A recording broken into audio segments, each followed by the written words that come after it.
퇴근하고 운동해야지, 독서해야지, 유튜브 해야지 이렇게 자기 개발 열심히 하려고 다짐은 하는데 퇴근하면 어떻습니까? 어느 순간 넷플릭스, 유튜브 보고 있고 왜 벌써 10시야?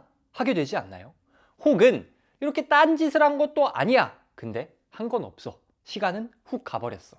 이렇게 우리의 저녁 시간, 소중한 퇴근 후 시간이 그냥 흘러가 버리는 경우가 너무 많죠. 그래서 오늘은 퇴근 후 시간을 보람차게 보낼 수 있는 꿀팁을 알려드리도록 하겠습니다. 오늘 영상에서 예외인 경우가 있습니다. 애 2명 이상 키우는데 애가 어려. 이거는 진짜 예외입니다. 저녁 시간이 없어요. 삭제돼. 저도 이제 신생아가 나와서 애가 둘 됐는데 퇴근하고 뭘 한다? 이게 진짜 잠을 포기하거나 아니면은 부부 중 한쪽이 그래 너라도 열심히 해야 우리한테 희망이 있어 이렇게 배려를 해주는 경우가 아니고서는 시간을 확보하는 게 정말 어렵습니다. 전국의 모든 애 2 이상 부모님 화이팅입니다.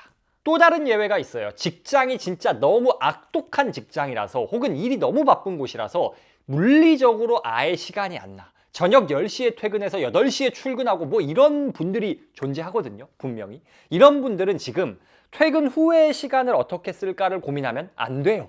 어떻게 빨리 퇴근을 할까 고민해야겠죠. 그런데 제가 말씀드렸던 이 정도 극단적인 예외를 제외하고는 우리에겐 퇴근 후 시간이 존재합니다. 맨날 시간이 없어요 하는데 없는 게 아니고 낭비하고 있는 거예요.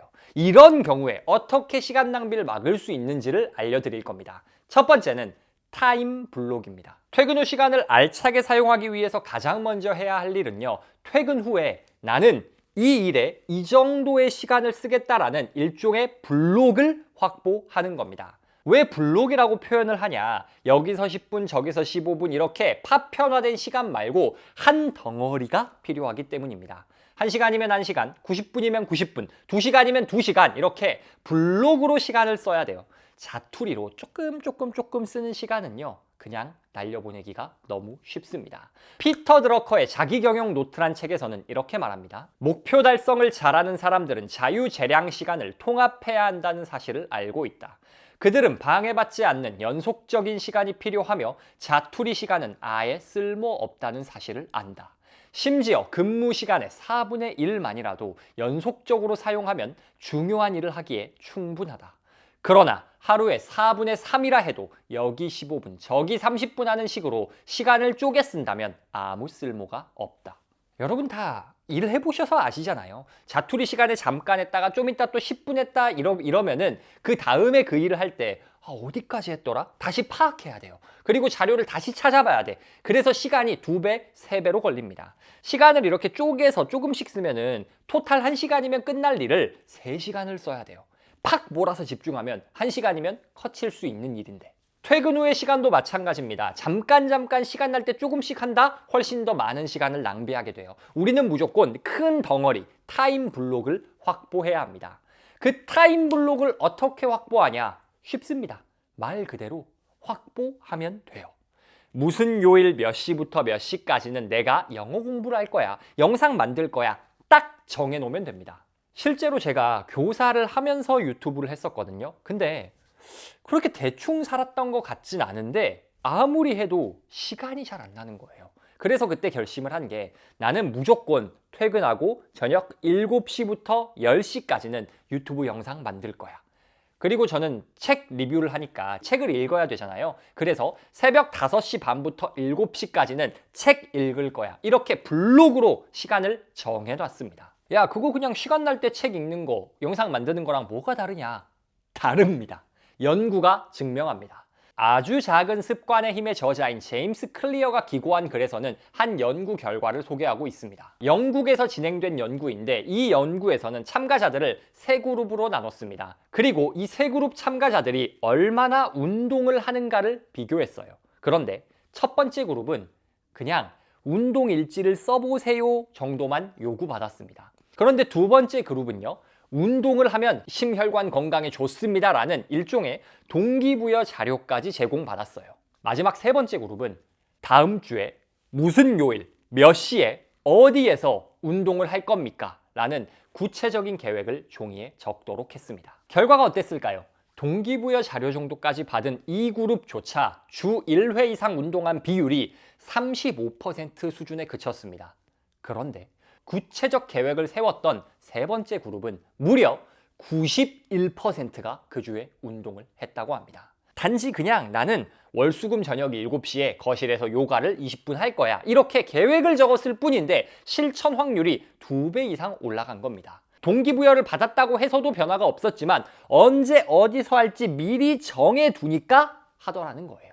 그만큼 막연한 다짐을 하는 것보다는요, 구체적인 일정과 장소를 지정한 계획을 세우는 것이 중요합니다. 그렇게만 해도 실천 확률이 더 올라가요. 이걸 제가 아까 말씀드렸던 타임 블록과 결합하면 어떤 효과가 있습니까?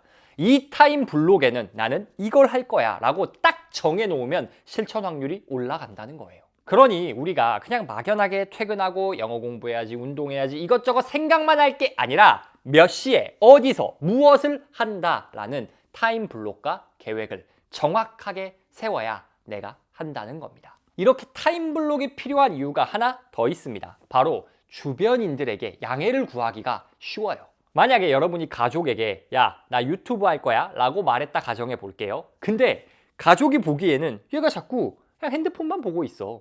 그리고 저녁 7시에 오빠 이거 나 도와줄 수 있어? 이렇게 말해도 나 지금 바빠 라고 말하고, 저녁 11시에 말해도 자기야 나 이거 도와줄 수 있어? 나 지금 유튜브 하느라 바쁜데? 그러면은 도대체 쟤는 뭐 하고 있는 거야? 쉽지 않을까요? 혹은 몇 시간을 하고 있는 거야? 불만이 생길 겁니다.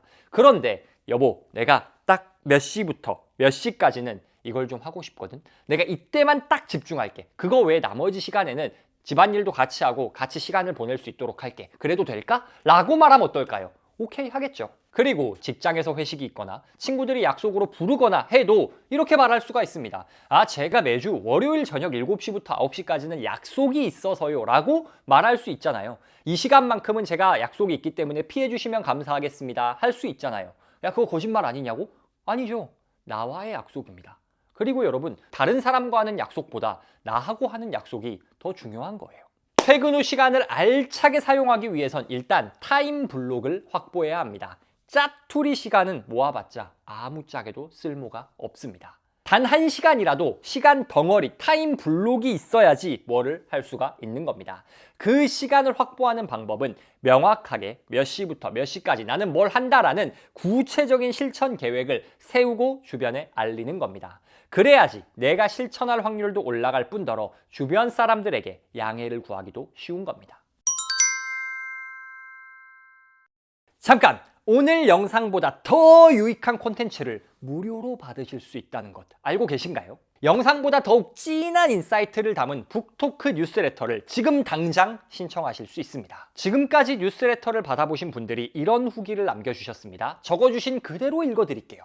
새롭고 혁신적인 인사이트였습니다. 너무 좋네요. 매주 이것만 기다리고 있습니다. 모든 말과 글들이 저를 잡는 듯합니다. 꼭 필요한 정보였어요. 대단한 필력이십니다. 도대체 어떤 내용이길래 이런 칭찬이 달렸을까 궁금하신 분들, 보다 깊이 있는 자기개발, SNS 인사이트가 필요하신 분들은 고정 댓글에 있는 링크로 뉴스레터를 신청해주세요.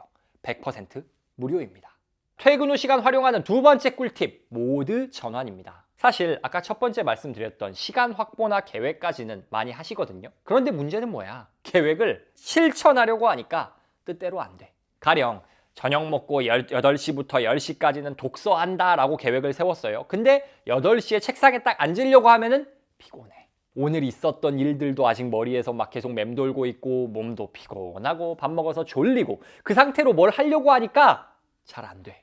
저녁 시간에 다른 일을 하려고 했을 때 이런 피로감이 남아있는 이유가 뭡니까? 모드가 안 바뀌어서 그래요. 일에서 완전히 로그아웃이 안 된 겁니다. 거기에 우리들 시간 날 때마다 계속 스마트폰 보잖아요. 근데 그 스마트폰에서 쏟아지는 모든 컨텐츠는 정보입니다. 내가 본 웹툰, 인스타그램, 릴스 뭐 이런 것들 다 정보예요. 그 정보가 내 머리에서 계속 맴돌면서 잔상처럼 이어지는 겁니다. 그래서 우리에게 필요한 건 무엇이냐? 이전의 상태, 생각, 내 피로도를 끊고 나 이제 책 읽는다, 나 이제 유튜브 영상 만든다, 이렇게 리셋하는 방법이 필요하다는 겁니다. 모드를 바꿔야 되는 거예요. 그 모드를 바꾸는데 좋은 방법이 있습니다. 바로 시작 루틴을 만드는 겁니다. 우리가 하는 행동의 대부분은요, 별 생각 없이 무의식적으로 반복하는 루틴이거든요. 근데 우리는 별 생각 없이 할지라도 그 습관, 행동이 우리의 어떤 기분이나 컨디션을 만들어 버립니다. 예를 들어 아침에 눈 뜨자마자 나도 모르게 스마트폰을 집어들어요. 그리고 네이버를 켭니다. 그런데 보통 네이버 뉴스는 부정적인 뉴스들로 가득 차 있죠. 그래서 그것들을 좀 보고 있노라면 나도 모르게 기분이 나쁘게 하루를 시작하게 되는 겁니다. 별 생각 없이 했는데 기분이 바뀌는 거예요. 반대로 습관적으로 그냥 아침에 만나면 반갑다고 웃으면서 인사하시는 분들이 있어요. 좋은 아침이에요. 반가워요. 이러면서 그냥 안녕하세요. 이 정도가 아니라 밝게 웃으면서 인사하는 분들이 있거든요. 그런데 가만 보면 그렇게 밝게 인사하는 분들이 보통 일반적 기분 상태가 좋은 경우가 많습니다. 이처럼 우리가 특정 행동을 의식하고 하건 안 하고 하건 그 행동이 우리의 기분과 컨디션을 바꾼다는 거예요. 근데 재밌는 건요, 이 행동과 기분의 연결고리를 우리가 임의로 설정할 수 있습니다. 우리가 바꿀 수 있어요. 우리가 의식적으로 내가 어떤 B라는 일을 시작하기 전에는 A라는 행동을 한다. 나는 B라는 일을 하기 위해 최적의 컨디션을 만들기 위해 A라는 일종의 루틴을 한다. 즉 A를 하면 B가 된다라는 조건을 우리가 만들 수가 있는 겁니다. 이걸 잘 보여주는 게 스포츠 스타들의 루틴이 있습니다. 대표적인 게 테니스 전설 클레이 코트의 황제 라파엘 나달이 있죠. 나달의 루틴은 진짜 징합니다. 경기 전 루틴부터 시작해요. 경기 전 루틴은 일단 시작 45분 전에 얼음물 샤워를 합니다. 그리고 코트에 들어갈 땐 꼭 라켓을 하나만 들고 가야 돼요. 그리고 상의 재킷을 벗으면서 점프를 몇 번 합니다. 생수병은 2개가 필요한데 그 2개 모두 상표가 코트를 향하게 배치해 놔야 돼요. 경기 중에 나달은 코트의 라인을 안 밟으려고 하고요. 모든 포인트를 마치고 나서 포인트를 잃든 땄든 땀을 닦아야 돼. 그리고 코트를 바꿀 때는 상대 선수가 먼저 네트를 넘어올 때까지 기다립니다. 서브할 때가 가관인데요. 서브할 때는 한 손으로는 공을 튕기고 있으면서 나머지 손으로는 엉덩이 만졌다가 왼쪽 어깨 만졌다가 오른쪽 어깨 만졌다가 코 왼쪽 만졌다가 귀 만졌다가 코 오른쪽 만지고 또 귀 만져요. 진짜 징합니다. 모든 경기에 이 루틴을 항상 반복합니다. 어떤 사람들은 야 저거 너무 미신적인 거 아니냐라고 말하는데 나달은 그런 루틴이 경기에 더 집중하고 마인드셋을 경기에 온전히 몰입하게 만드는데 도움이 된다라고 말합니다. 나달의 케이스는 좀 심했다 싶긴 한데요. 어쨌든 이 행동을 하면 집중이 된다라는 메커니즘을 만든 겁니다. 우리도 나달만큼은 아니어도 어떤 일에 착수하기 전에 시작 루틴을 만드는 게 모드를 전환하는 데 도움이 됩니다. 저는 예전에 교사하면서 유튜브 할 때요, 퇴근하고 꼭 샤워를 했어요. 무조건 샤워를 하고 나서 유튜브 영상을 만들기 위해 책상에 앉았습니다. 왜? 샤워를 하면 확실히 좀 이전 일정이 끝났다는 느낌이 들잖아요. 그래서 자, 이전 거 끝! 이제 새 거 시작! 이렇게 할 수가 있었던 겁니다. 요즘에는 어떻냐? 요즘에는 업무 시작할 때 책상에 딱 앉습니다. 그리고 저는 기독교인이어서 성경을 읽어요. 그리고 짧게 기도한 다음에 오늘 하루의 일정을 봅니다. 그러면 해야 할 일들이 많을 거 아니에요. 그 해야 할 일들을 체크리스트 노트에다가 우선순위에 따라 쭉 적습니다. 그걸 다 적고 나서 일을 시작해요. 그러면 뭔가 준비, 요이, 똥! 시작하는 느낌이 들더라고요. 뭐가 됐건 여러분만의 시작 루틴을 통해서 모드를 바꿔야 된다는 겁니다. 이 시작 루틴은요, 여러분이 그냥 뭐 하겠다라고 정하면 되는 거예요. 그런데 우리는 지금 퇴근 후에 대해 이야기를 하고 있는 거잖아요. 그러면 제가 여러분에게 추천드리고 싶은 루틴은요, 확실한 리프레시 효과가 있는 행동을 하시기를 추천드리고 싶습니다. 확실한 리프레시가 있는 행동은 좀 어떤 행동이냐? 아까 제가 말씀드린 것처럼 샤워를 해도 되고요. 잠깐 좋은 글귀가 적힌 책을 읽어도 됩니다. 아니면 혹은 명상도 진짜 좋아요. 여러분한테 하나 제가 알려드리고 싶은 건 스탠포드대 앤드류 후버만 교수님이라고 계시거든요. 이분이 추천하는 NSDR이라는 개념이 있습니다. 그게 뭐냐면 Non-Sleep Deep Rest예요. 잠은 안 자는데 깊게 휴식하는 것. 명상의 일종이라고 생각하시면 됩니다. 한번 찾아보시면 금방 나올 거예요. NSDR입니다. 그런데 이 NSDR의 핵심이 뭐냐면요, 날숨입니다. 숨을 내뱉는 거예요. 우리가 숨을 마실 때, 즉 들숨을 할 때는요, 심장박동이 올라간답니다. 그런데 날숨을 쭉 길게 내뱉으면은 심장박동이 내려가고 차분해진대요. 그래서 리프레시 되는 효과가 있는 거죠. 그래서 NSDR 영상 이런 걸 보면요, 4초 정도 숨을 코로 들이마시고 8초 정도 2배 길이로 입으로 숨을 내뱉어라 라고 말합니다. 한번 해볼까요? 코로 4초 정도 마시고 입으로 입 얇게 해서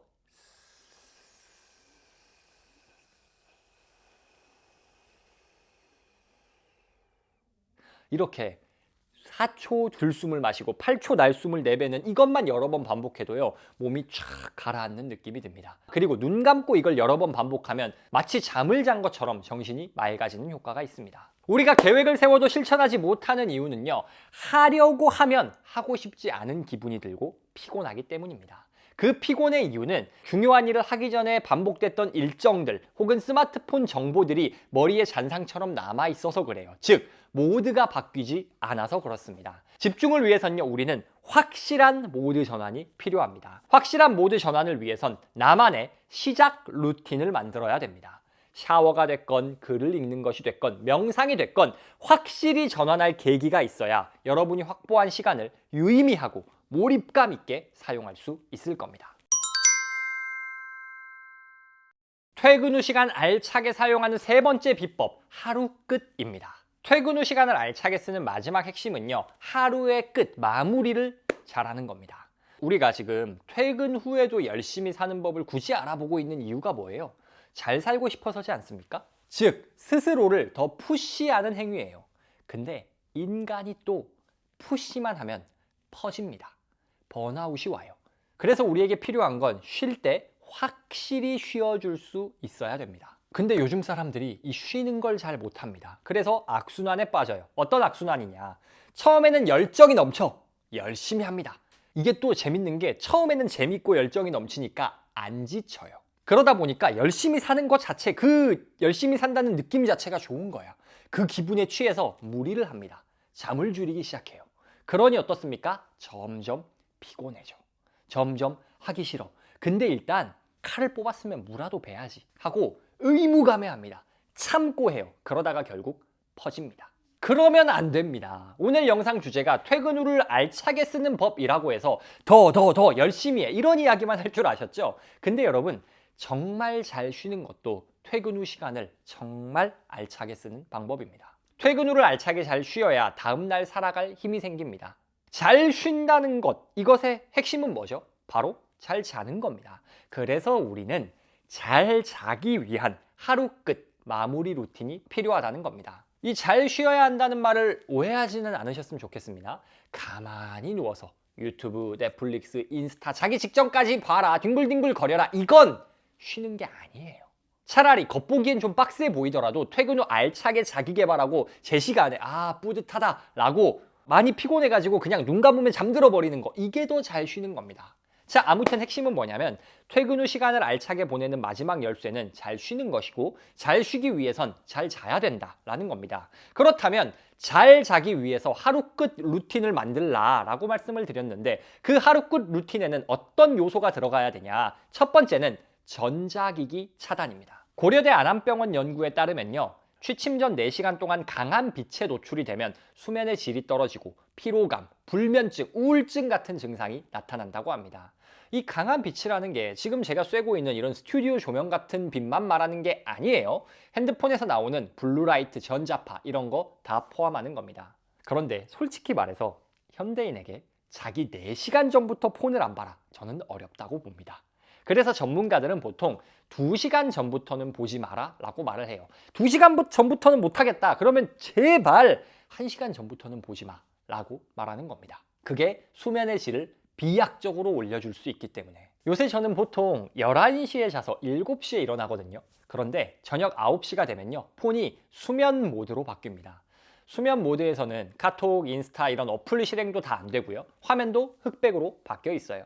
요새 갤럭시든 아이폰이든 다 특정 시간 되면 이렇게 모드를 바꾸는 설정이 가능합니다. 이렇게 수면 모드로 자동으로 폰이 들어가게 해놓는 것도 아주 좋은 방법이고요. 더 좋은 건요, 이 시간이 되면 아예 폰을 어디 저 구석 장롱 구석탱이, 아니면 부엌 어디 구석지 선반, 아니면 스마트폰 감옥 이런 데다 넣어버리는 겁니다. 그거 꺼내기 귀찮아서라도 폰을 안 쓰게. 어떤 형태가 되었건 여러분의 하루 끝 루틴은요, 전자기기를 차단하는 과정이 있어야 합니다. 이게 진짜 말하면서도 현대인들한테 힘든 거긴 하거든요. 그런데 여러분, 진짜 저 믿고 딱 일주일만 자기 2시간 전부터 절대 핸드폰에 손대지 말아보세요. 수면의 질이 몇 배는 올라갈 겁니다. 하루 끝 루틴에 필요한 두 번째 요소는요, 이완입니다.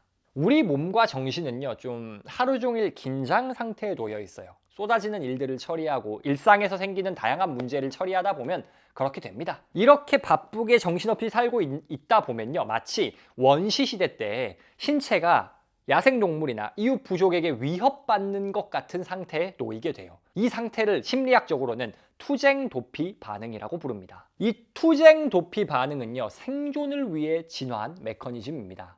투쟁 도피 반응이 활성화되면 교감신경이 활성화됩니다. 교감신경이 활성화되면 심박수가 증가하고 스트레스 호르몬이 늘어나게 돼요. 이거 자체가 나쁜 건 아닙니다. 스트레스 호르몬이라고 해서 마냥 나쁜 게 아니고 적당하면 생산성도 올라가고 운동 능력도 올라가고 도움이 될 때가 있어요. 근데 잘 때는 아니죠.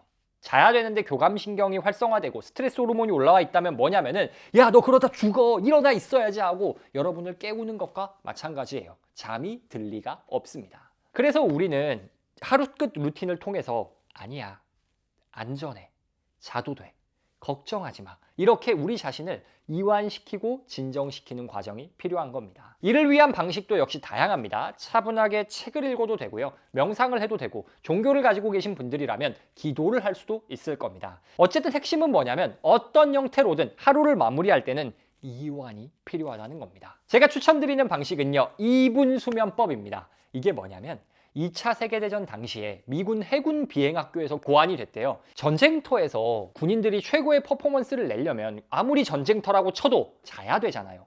잘 쉬어야 되잖아. 근데 극한 상황, 언제 폭격 맞을지 모르고 동료가 죽어나가는 이 상황에서 어떻게 잘 잘 수 있을까? 이게 군인들의 고민이었고 연구한 겁니다. 그 결과 발견된 게 지금 알려드릴 2분 수면법이고, 이거를 적용하니까 6주 동안 이 수면법을 훈련하니 96% 군인이 2분 안에 뻗었대요. 자, 어떻게 하는 거냐? 자, 자려고 눕는 겁니다. 편안하게 여러분이 누워요.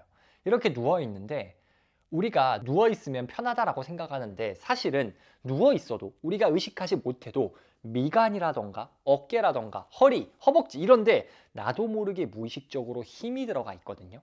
그 힘을 천천히 2분 동안 빼주는 겁니다. 정수리부터 발끝까지 신체 부위 하나하나 힘이 빠진다라고 상상을 하는 거예요. 호흡을 들이마시고 내쉬면서 정수리에 힘이 풀린다, 정수리에 긴장이 풀린다. 그리고 눈도 뭔가 빡 힘줘서 있다면은 눈이 점점 힘이 풀린다, 눈이 힘이 풀린다. 그 다음 코가 힘이 풀린다, 턱관절이 힘이 풀린다. 이런 식으로 머리부터 발끝까지 어깨, 배, 허벅지 이렇게 점점 힘이 풀린다, 해파리 마냥 쭉 늘어진다 라고 생각하면서 그 긴장이 풀리는 과정을 머릿속으로 시각화하는 겁니다. 처음에는 좀 낯설 수 있는데요, 좀 익숙해지면 이거 몇 번 하고 있으면은 그 정수리부터요 한 배? 요 정도 오면 나도 모르게 잠들어 있습니다. 발끝까지 가는 일이 별로 없어요. 저녁을 알차게 보내는 것의 가장 핵심은요, 잘 쉬는 것입니다. 잘 쉬는 것의 핵심은 잘 자는 것입니다. 그를 위해선 하루를 마무리할 때 꿀잠을 위한 하루 끝 루틴을 만들어야 합니다. 하루 끝 루틴의 핵심 요소는 전자기기를 차단하는 것, 이완하는 것, 이 두 가지였습니다. 이러한 루틴이 지속 가능한 생산성과 성장을 만들 겁니다. 오늘은 퇴근 후 시간 낭비 안 하고 알차게 보내는 꿀팁을 알려드렸습니다. 첫 번째 뭐였죠? 타임 블록 확보하기. 파편화된 잘게 쪼개진 시간은 아무짝에도 쓸모가 없다. 일정 시간을 덩어리로 확보해야 하며 이 요일, 이 시간대부터 이 시간대까지는 나는 이것을 한다라는 계획을 스스로 세우고 주변에 알려야 한다는 겁니다. 두 번째, 모드 전환. 저녁에 새로운 일을 하려고 앉아도 이전 일에서 이어졌던 정보와 스트레스와 자극이 계속 이어져서는 피로감이 사라지지 않는다. 피로감을 끊어내고 새로운 모드로 리셋해야 한다. 그래서 그 모드를 전환하기 위해서 시작 루틴을 만들어라. 추천하는 방식은 NSDR. 확실하게 릴렉스할 수 있는 그런 요법이다 라고 말씀드렸습니다. 세 번째, 하루 끝 루틴이다. 퇴근 후 시간을 알차게 보내는 것의 핵심은 잘 쉬는 것, 잘 자는 것이다. 그렇기에 전자기기를 차단하고 스스로를 이완시킬 수 있는 나만의 하루 끝 루틴을 만들어라 라는 겁니다. 이 영상 보시는 분들, 그리고 북토크 영상을 보시는 분들은 모두 열심히 살고 싶은 분들이거든요. 퇴근 후 시간도 정말 알차게 보내고 싶고 알차게 보내지 못했을 때 자책하기도 하고 이런 분들이실 텐데, 아무쪼록 이 영상이 여러분의 퇴근 후 시간을 보다 보람차게 만드는데 도움이 됐으면 좋겠습니다. 여러분, 우리는 생산성을 높이려면 더 많은 것을 해야 한다라고 생각합니다. 생산성이 높다라는 말의 의미를 많은 일을 제한된 시간 안에 해낸다라고 생각을 하는 거죠. 근데 제가 오늘 정확하게 말씀드리겠습니다. 생산성을 높이고 싶다면 더 많이 하는 것이 아니라 포기하는 연습을 하셔야 합니다. 뭐라고요? 포기하는 연습을 해야 한다라는 겁니다. 포기라고 하면 좀 부정적인 느낌이 들잖아요. 아니, 포기는 하면 안 되는 거지. 배추 살 때나 하는 거 아니냐 하실 텐데, 사실 진짜 크게 성공한 사람들의 삶을 보면요, 그들은 포기를 잘한 사람들이에요. 더 많은 걸 하려고 한 사람들이 아니라 안 해야 될 일을 화끈하게 포기한 사람들입니다. 예전에 스티브 잡스가 이런 말을 했다고 해요. 집중이란 1000가지 아이디어에 yes라고 말하는 게 아니라 1000가지 중 999가지에 no라고 말하는 것이다. 1000가지 중에 999가지를 no, 즉 포기해야 한다는 겁니다. 그래서 오늘은 더 생산적인 사람이 되기 위해서 어떤 것을 포기해야 하는지, 무엇을 포기하는 연습을 해야 되는지에 대해서 이야기해 보도록 하겠습니다. 우리가 포기해야 하는 첫 번째, 바로 창의성을 포기해야 합니다. 우리는 어릴 때부터 창의성, 독창적인 게 너무나 중요하다고 배워왔습니다. 뭐 초등학교 때 뭐 미술 대회를 하거나 막 과학 경진 대회 하면은 막 창의적이에요 칭찬을 받기도 하고, 좀 뭐랄까, 업무를 할 때도 뭔가 새롭고 혁신적인 걸 해야 한다는 그런 압박을 받기도 하죠. 그런데 여러분, 정말로 세상에서 성공적인 걸 해내는 사람들의 삶을 가만히 보면요, 생각보다 새로운 것, 창의적이었던 사람들이 아닙니다. 그들은 어떤 사람들이냐면요, 이미 잘 된 걸 레퍼런스 삼아서 변형하거나 개선한 경우가 대부분이에요. 즉, 창의력을 발휘한 사람들이 아니라 남의 것을 잘 개선한 사람들이라는 겁니다. 우리가 혁신, 창의성 하면 떠올리는 사람이 있죠. 누굽니까? 스티브 잡스잖아요. 그런데 여러분, 엄밀히 말해서 스티브 잡스가 세상에 없던 것을 만들어낸 사람이냐라고 하면 아닙니다.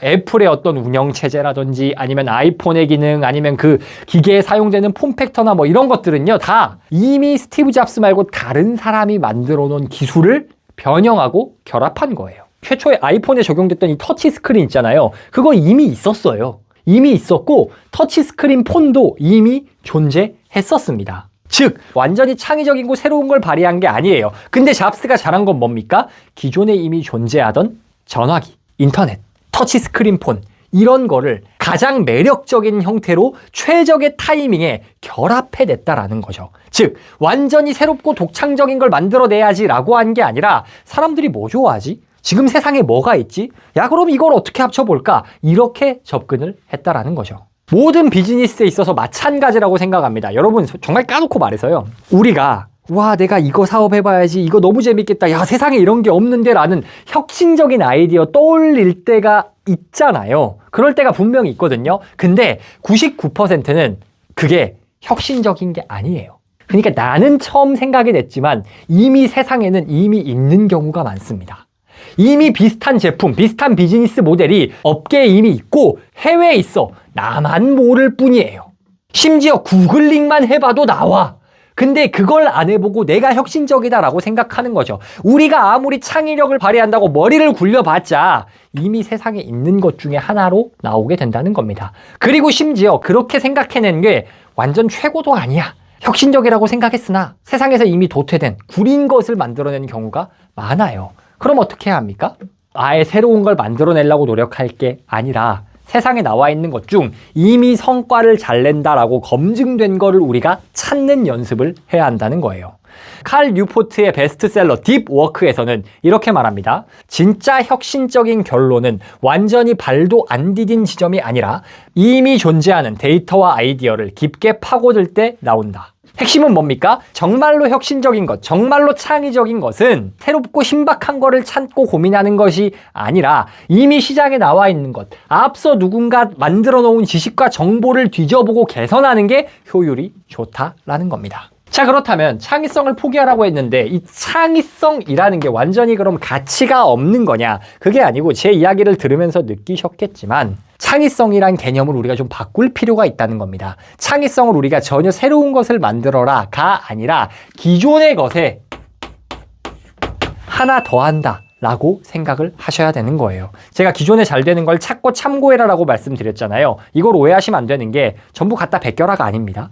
잘 되는 건 왜 잘 됐는지 분석한 다음에 거기에 딱 하나 더 나만의 차별점, 개선점을 더해 줘야 됩니다. 그게 바로 이 하나 더 하는 게 우리에게 필요한 진짜 창의성이라는 거예요. 우리가 포기해야 하는 건 우리가 잘못 가지고 있는 잘못된 창의성에 대한 개념이고, 우리에게 필요한 창의성은 하나 더 하는 것. 기존의 것들과 차별화할 수 있는 단 하나의 포인트를 더하라라는 겁니다. 어느 분야에서나 이렇게 기존에 잘 되는 것들의 나름의 공식, 형태가 정해져 있습니다. 온라인에서 물건 많이 구매하잖아요. 잘 팔리는 물건들 보면 상세 페이지들이 비슷하게 되어 있습니다. 패턴이 다 있어요. 뭐 예를 들어서 리뷰를 앞에 제시한다든지, 그 다음에는 이벤트를 제시한다든지, 제시해주는 순서에 대한 어떤 나름의 공식이 이미 있어요. 이거는 뭡니까? 이미 수많은 판매자들이 판매 경험을 통해서 이렇게 구성해야 가장 효율이 좋더라라고 검증이 된 거예요. 그럼 우리는 이 공식을 따라가야지 창의력을 발휘해서 그걸 뒤집어 엎으면 안 된다는 겁니다.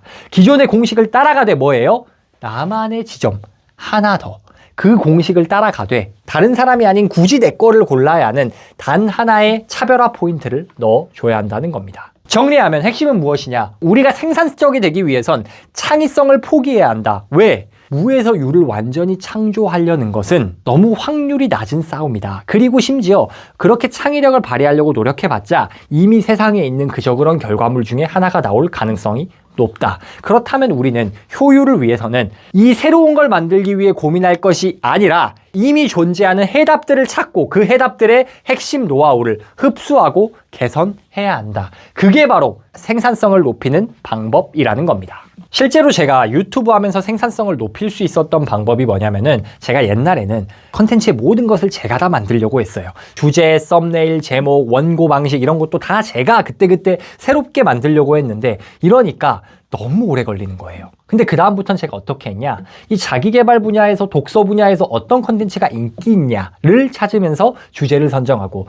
그럼 그 이야기를 전개하는 방식은 또 제가 감명 깊게 소비했던 컨텐츠들의 전개 방식은 어떻게 되어 있는지, 이런 전개 방식을 참고했더니 고민할 게 없고 잘하는 분들이 어떻게 하는지 분석을 하니까 시간도 훨씬 적게 들고 성과도 잘 나오더라고요. 이렇게 저처럼 생산성 향상을 경험하고 싶으신 분들은 창의성을 포기하고 하나 더 개선하는 제대로 된 창의성을 발휘하시기를 당부드리고 싶습니다. 생산성을 높이기 위해 우리가 포기해야 할 두 번째 요소, 바로 재미입니다. 여러분, 세상에는요, 재미있는 게 너무나 많습니다. 특히 요즘에는요, 재밌는 컨텐츠가 우리 일상에 너무 빠르고 쉽게 침투하지 않습니까? 유튜브 쇼츠, 인스타 릴스, 틱톡 켜면은 시간이 그냥 녹아 없어지지 않습니까? 분명히 5분만 보려고 했는데 1시간을 앉아있고 그렇잖아요. 이렇게 세상에 재미있는 게 너무 많습니다. 내가 가만히 있어도 재미있는 게 나에게 와요. 그런데 생산성을 높이기 위해서는 이 재미를 포기할 필요가 있습니다. 왜? 재미라는 건 우리가 소비하자마자 즉각적인 즐거움을 제공하잖아요. 그런데 이 즉각적인 즐거움은 굉장히 시간의 지평이 짧습니다. 단기적이에요. 그리고 중독성이 강합니다. 그런데 우리가 생산성을 높이는 것과 같이 장기적으로 우리에게 유익한 것들은 어떻습니까? 즉각적이지 않아요. 결과에 긴 시간이 필요합니다. 워런 버핏이 차이를 만드는 건 거의 언제나 장기 투자의 결과라고 말했다고 합니다. 이거는 투자에 있어서 한 이야기긴 한데, 우리 각자 개개인의 어떤 커리어를 디벨롭하는 것이든 우리가 어떤 것을 배우는 것이든 다 뭔가 우리에게 유익한 것들은요, 단기적인 자극의 결과가 아니에요. 장기적인 몰입의 결과입니다. 자, 그런데 장기적으로 몰입하려면 어떻습니까? 필연적으로 그 과정에서 지루함을 견뎌야 합니다. 얼마나 재밌는 게 많은, 단기적인 한 10초 만에 소비할 수 있는 정말 재밌는 것들이 많은 이 시대에서 그게 아니라 긴 시간이 필요한 무언가야 공부를 한다든지 연구를 한다든지 노력을 한다든지 이런 것 얼마나 지루합니까? 그런데 남들이 해내지 못한 결과를 만들고 성과를 내려면 결국 이 지루함을 견뎌내야만 해요. 좋은 논문을 완성하고 싶다면 매일 같은 자리에 앉아서 자료를 분석하는 지루함을 견뎌내야겠죠. 좋은 프로그램이나 어플을 만들어내고 싶다. 그렇다면 매일 비슷비슷한 코드 작성 작업을 반복해야 할 수도 있을 겁니다. 좋은 책을 쓰고 싶으면 하루에 몇 시간씩 의자에만 앉아있는 밋밋한 작업을 계속해야 합니다. 이거는 그냥 숙명이고 필연이에요. 그런데 이런 지루함을 견디지 못하고 재미를 쫓아서 자꾸 스마트폰을 보고 하다 보면 어떻습니까? 일단 시간 자체를 확보할 수도 없을 뿐더러 지루함을 견디고 깊게 몰입할 수 있는 능력 자체가 사라지게 됩니다. 그렇다면 지루함을 견디면서 성과를 내기 위해서는 어떻게 해야 합니까? 이런 재미를 차단하고 깊게 집중할 수 있는 환경을 만들어야 돼요. 칼 뉴포트는 딥워크에서 깊이 집중해서 성과를 만들어내려면 사실상 재미나 자극을 즉시 제공해주는 요소들은 차단해야 한다라고 말합니다. 뭐라고요? 차단해야 한다. 재미를 주는 요소들을. 그 재미를 주는 요소를 없애고 지루함을 견디는 훈련 자체가 생산성을 높이는 데 필요한 연습이 되는 겁니다. 자, 그렇다면 어떻게 해야 재미를 포기하고 지루함을 견디는 훈련을 할 수 있을 것이냐, 연습을 할 수 있을 것이냐, 몇 가지 팁을 좀 알려드릴게요. 먼저 첫 번째는 명상입니다. 명상이라고 해서 막 거창하게 생각할 필요 없습니다. 그냥 5분이든 10분이든 스마트폰 치워놓고 그냥 눈 감고 가만히 있는 거예요. 가만히 있으면 심심하고 정신이 딴 데 가니까 보통 호흡에 집중하라고 많이 합니다. 코를 통해서 숨이 들어올 때 여기로 이 콧구멍에 이제 바람 느껴지잖아요. 그 바람을 느끼고 입으로 바람을 내뱉으면서 이렇게 바람이 목구멍을 타서 입 밖으로 나가는 거를 느끼고 이런 식으로 호흡에 집중하는 시간을 5분이든 10분이든 견뎌보는 거죠. 이게 처음엔 해보면 근질근질하거든요. 스마트폰 만지고 싶고. 근데 어느 순간 이 5분, 10분을 참아내기 시작하면은 정신이 차분해지면서 스마트폰을 안 만지면 불안했던 그런 심정이 좀 차분하게 가라앉습니다. 좀 마음이 차분해지면서 지루함을 견디는 스킬이 좀 더 향상되는 걸 경험하실 수 있을 거예요. 두 번째는요. 스마트폰 사용 시간 자체를 좀 제한하는 연습을 하셔야 합니다. 제한을 어떻게 할 수 있을까요? 요새는 집중을 도와주는 타이머 어플들이 많아요. 이렇게 엎어놓기만 하면 타이머가 돌아가서 그 시간이 다 가기 전까지는 열 수 없는 그런 제한 기능을 제공하는 어플들이 많이 있습니다. 아니면 아예 특정 어플들 사용 시간이 1시간이 넘어간다. 그러면은 못 쓰게 차단해버리는 기능을 갤럭시든 아이폰이든 자체적으로 제공하기도 합니다. 이런 식으로 스마트폰 사용을 기능적으로 제한하는 방법이 있고요. 사실 더 좋은 건요. 물리적으로 제한하는 겁니다. 어디 스마트폰 감옥 같은 거 있어요. 거기다가 아예 스마트폰을 가둬버리는 거. 그럼 만지고 싶어도 못 만지거든요. 이렇게 1시간, 2시간 스마트폰과 떨어져 있는 시간을 갖고 나면 나름대로 재미가 없는 지루한 상황에 적응이 됩니다. 마지막 방법은요. 스마트폰을 포함한 전자기기 화면을 흑백으로 바꿔버리는 거예요. 이거 진짜 꿀팁입니다. 여러분 우리가 스마트폰을 들여다보는 게 재밌는 이유가 뭡니까? 그게 시각적으로 자극적이거든요. 컬러가 생생하고 볼 재미가 있거든요. 그런데 이게 흑백이 되는 순간 보기가 싫어집니다. 실제로 스마트폰을 흑백으로 바꾸기만 해도 사용 시간이 몇십 %는 줄어든다는 연구 결과가 있다고 하더라고요. 그래서 제 핸드폰은 특별히 제가 설정을 바꾸지 않는 이상 항상 흑백 모드입니다. 그거 어떻게 하냐? 갤럭시 기준으로 설정 들어가셔서 설정 들어가면 접근성이라고 있습니다. 접근성 들어가면 거기에 색상 반전인가 색상 필터인가 하는 기능이 있어요. 거기에서 흑백 전환을 하실 수가 있습니다. 아이폰도 한번 찾아보시면 있을 거예요. 저는 심지어 컴퓨터 화면도 흑백으로 해놓습니다. 컴퓨터를 흑백으로 하면 어떻게 써 하는데 그 단축키가 있어요. 컨트롤 윈도우 C인가? 이거를 누르면 흑백에서 컬러가 바로바로 전환이 됩니다. 그래서 집중력이 필요할 땐 흑백으로 해놨다가 잠깐 필요할 때는 컬러로 바꾸고 할 수가 있는 거죠. 자세한 거는 구글에다가 윈도우 흑백으로 바꾸는 법, 맥 흑백으로 바꾸는 법, 스마트폰 흑백으로 바꾸는 법 이렇게 검색만 하셔도 바로 확인하실 수가 있을 겁니다. 자, 이런 방법을 통해 어때야 된다고요? 재미를 포기하고 지루함을 견뎌야 된다는 거죠. 우리가 조금만 생각해 봐도요. 정말 큰 성과를 내고 생산성을 내는 사람들 그리고 그들이 하는 일은요. 지루하게 반복된다는 특성이 있습니다. 운동선수들이 훈련을 재밌어서 하겠습니까? 지루해요. 엄청나게 유명한 음악가들 다 하루에 몇 시간 막 거의 10시간 가까이 지루하게 연습을 합니다. 그런데 지루한 연습을 감당해냈기에 성과를 내고 생산성을 높일 수가 있었던 거잖아요. 그런데 요즘 우리에게는 이 지루함을 견디는 능력이 정말 부족합니다. 여러 이유가 있지만 가장 큰 이유가 재밌는 게 너무 많아서예요. 그래서 저는 생산성을 높이려면 재미를 포기할 줄 알아야 한다라고 생각합니다. 제가 오늘 알려드린 방법들을 통해서 여러분이 재미를 다 포기하라는 게 아니잖아요. 생산성이 필요한 순간에만 포기해서 몰입할 수 있는 시간을 확보함으로 생산성을 확보하실 수 있으면 좋을 것 같습니다. 생산성을 확보하기 위해 포기해야 하는 것, 마지막. 좋은 사람 되기를 포기하셔야 됩니다. 뭔 소리야? 좋은 사람 되지 말라는 거야? 제 사회성에 문제 있냐? 인성 문제 있어? 라고 생각하실 수 있는데요. 여기서 제가 좋은 사람 되기를 포기하라는 말은 거절하지 못하고 모든 사람들에게 예스라고 말하는 걸 포기해야 한다는 겁니다. 여러분, 우리가 누군가가 뭐 부탁했을 때 거절하면 기분이 나쁘잖아요. 그리고 그렇게 힘들지 않다면 남의 부탁을 들어주고 남의 요청을 들어주는 게 좋은 성품이고 매너다라고 듣고 살았잖아요. 근데 문제는 이게 지나치면요, 내가 해야 할 일을 못합니다. 생산성을 높이기 위한 방법을 이야기하고 있잖아요. 그 생산성에 쓸 수 있는 시간 자체를 잃어버리게 된다는 거예요. 생산성이라는 말 자체의 뜻이 뭡니까? 단순히 많은 일을 한다 뭐 이게 아니고요. 한정된 자원을 가장 가치 있는 곳에 쏟아붓는 능력을 말합니다. 그런데 좋은 사람이 되고 싶은 사람들은, 즉 뭐 일종의 착한 아이 컴플렉스 이런 게 있는 분들은요, 미움받기 싫어서 착해 보이고 싶어서 이 사람 저 사람 만나달라는 대로 다 만나줍니다. 혹은 뭘 제안을 하든 다 좋아요 하면서 안 가도 되는 모임에 굳이 가면서 시간을 낭비합니다. 남을 도와주지 말아라, 다른 사람 만나지 마라, 이게 아니라 나 스스로 똑바로 서서 내가 해야 할 일을 똑바로 하지 못한 채로 다른 사람 만나고 다른 사람에게 시간을 쓰는 게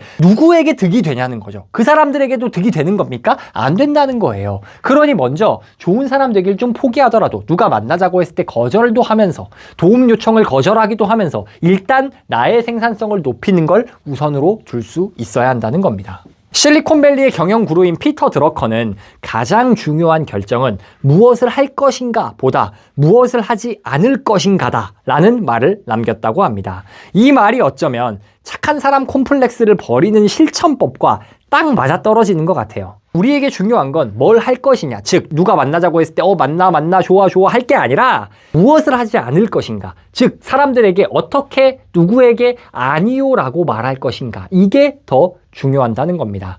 여러분, 누군가 만남을 나에게 요청했을 때 혹은 누군가 나에게 도와달라 했을 때 그걸 거절한다고 해서 내가 무조건 나쁜 사람이 되는 건 아니에요.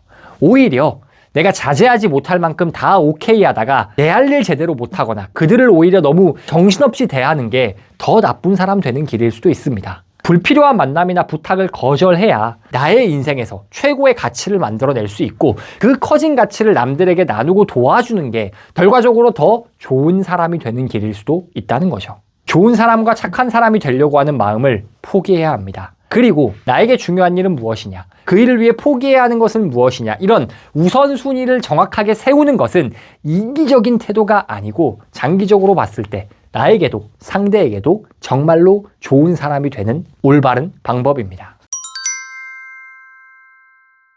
자, 오늘은 생산성을 높이기 위해 우리가 포기해야 할 3가지에 대해서 이야기해봤습니다. 먼저 첫 번째, 창의성을 포기해야 한다. 완전히 새롭고 독창적인 걸 만들려고 노력해서는 안 된다. 그건 창의성의 올바른 방향이 아니다. 올바른 방향은 무엇이냐? 이미 세상에 나와 있는 레퍼런스 중 잘된 것, 검증된 것, 무에서 유를 만드는 것이 아니라 이미 잘된 것을 참고하고 거기에 한 끗을 더하는 창의성이 우리에게 필요한 진짜 창의성이다.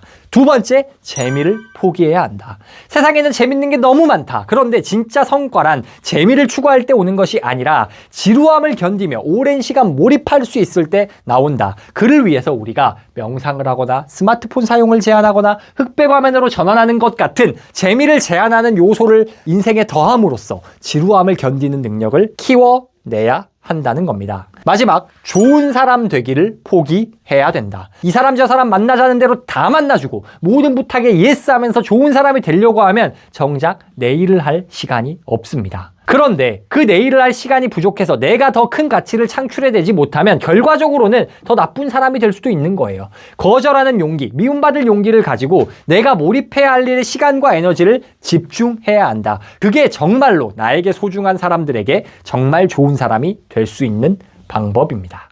실제로 제가 직장생활 하면서 유튜브도 하고 또 유튜브로 전업으로 하고 비즈니스를 하면서 굉장히 바빠졌거든요. 많이 힘들어졌는데 그 과정에서 어떻게 하면 내가 좀 더 생산적으로 살 수 있을까, 어떻게 하면 같은 투입으로 더 많은 결과를 낼 수 있을까를 고민하면서 실제로 실천을 했던 것들이 이렇게 창의성을 포기하고 재미를 포기하고 좋은 사람 되기를 포기했거든요. 그러니 오히려 제가 산출해내는 결과물은 더 창의적이 되기도 하고요. 더 인생이 재밌어지기도 하고요. 오히려 저를 정말로 필요로 하는 사람들에겐 더 좋은 사람이 되기도 했습니다. 즉 이런 것을 포기하라고 해서 인생에서 이것을 지우라는 것보다는 내 인생에서 정말 이 창의성, 재미, 좋은 사람이라는 것이 가지는 의미가 무엇인지를 여러분이 이 영상을 통해서 다시 한번 되새겨 보시기를 당부드리면서 오늘의 영상 마무리하도록 하겠습니다. 시청해주셔서 감사합니다.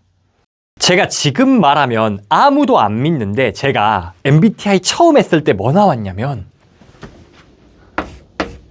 ENTP 나왔거든요. 지금 말하면 야 뻥치지 마 너 J잖아 라고 말을 하는데 원래 옛날에는 그랬어요. 지금 하면 J 나와요. 근데 마지막이 P랑 J잖아요. P가 좀 즉흥적인 성향, J가 좀 계획적인 성향 그런 건데 제가 처음에는 P가 한 7, 80% 정도로 나올 정도로 P 성향이 굉장히 강했습니다. 근데 P이신 분들은 공감할 텐데 살다 보면 P라서 불편할 때가 좀 있어요. 그냥 나 혼자만 살면 괜찮은데 업무를 하고 사람들이랑 사회생활을 하다 보면 또 민폐를 끼치면 안 되잖아요. 그런데 내가 계획을 안 세우고 자꾸 뭘 놓치다 보면은 아 맞다 하면서 의도치 않게 피해를 줄 때도 있고 내가 피곤할 때도 있어. 내가 이거 했어야 되는데 까먹었다 이럴 때도 있단 말이에요.